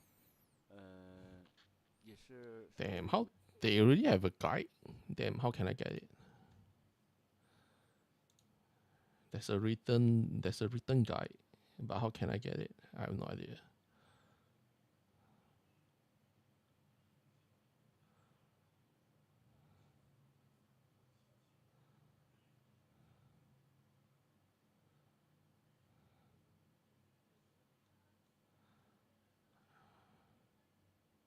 有些问题的，就咱们之前说这个冲长杖，有的人说是不能用，但是是可以用的啊，就是PN 的视频里是有空手武僧拿着这个两小拳头点出能你的就细杖的技能，这是整一个。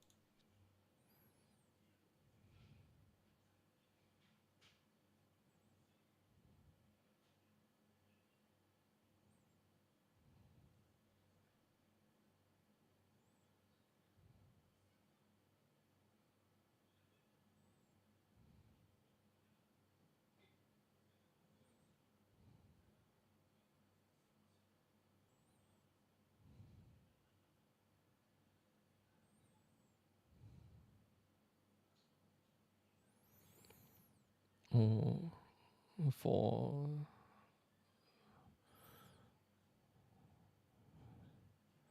armor and evasion is better than just only evasion. Evasion you need to go find the deflection. But armor evasion have more survive. 闪避流，这儿简单是有50%的闪避，然后然后防御闪避流给我们增加这个攻速，防御给咱们增加这防御属性，相当于这个身上穿的装备就是我们的攻击手段。但是这个不如偏转流是的一个缺点就是，因为我们后期要转这个装备嘛，转这个闪避在这里有一条。然后在这里也有一条，到时候我们点的话，可能就是，从这儿往上绕，然后从这个下面下来，再找这个，然后也可以点点这种元素伤害，然后还有这种攻速。当然我们这个肯定是要的，前期这2个点很好的，然后点个这个攻伤，然后下面有一个这个攻击伤害，这个也是。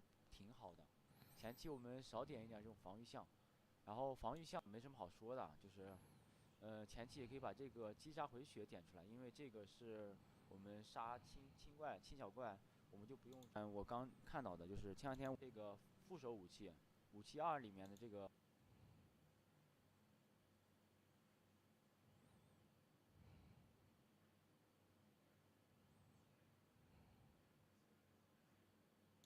给你多余的这个光环效果，因为我们拼音里面有一个说明，就是也说到这个了，你们应该知道啊，就是一个这个，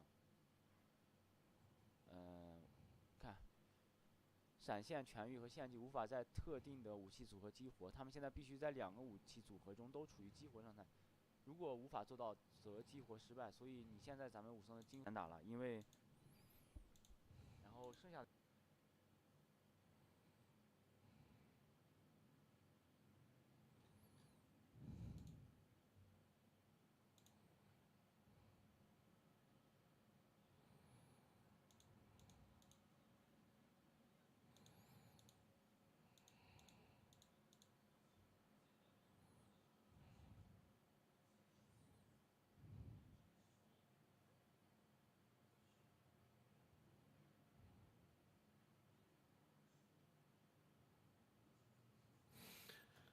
The more I see, the more headache. I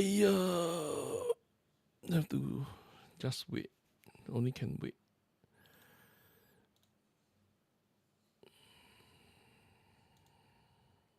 大家好，我是老孤独，今天来讲一下这个国际服的异步交易系统的信息补充。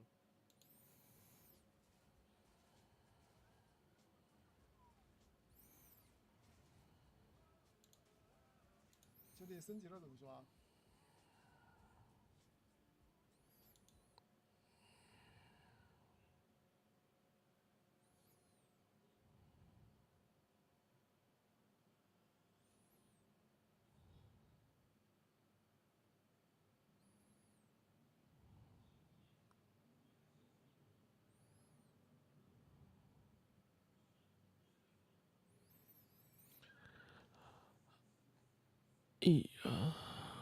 ？At least roughly know what to do, what to use.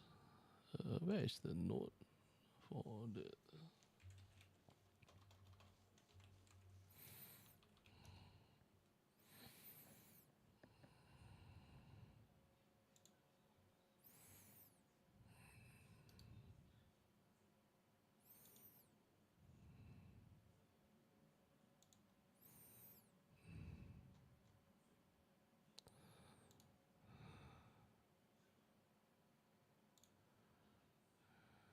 What, 3.0 Ultimate Flicker Strike? Really?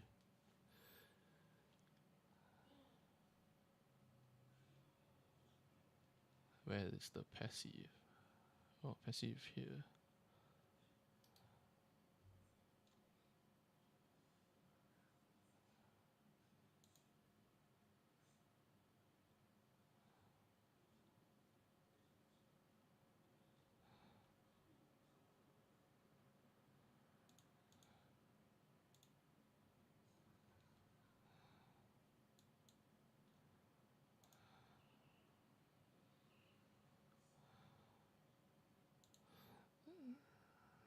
What?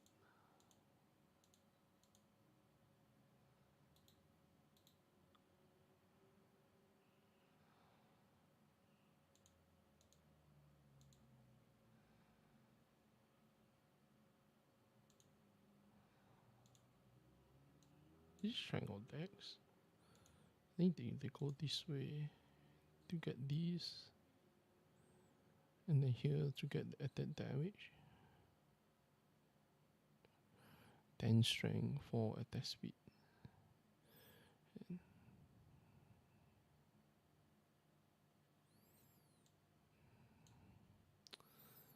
That's it. I want to go eat. I'm too hungry. I'm not sure why. Too hungry. Need to go eat. Like this few days, I don't think I will stream for long. Because there's nothing much to do. Only just look around, see if there's any new shit. Yeah.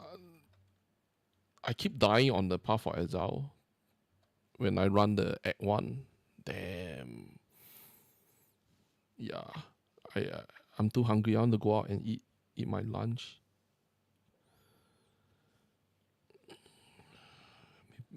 Maybe later on I go try, see if I can kill the boss. Okay, that's it. See you guys. Bye bye.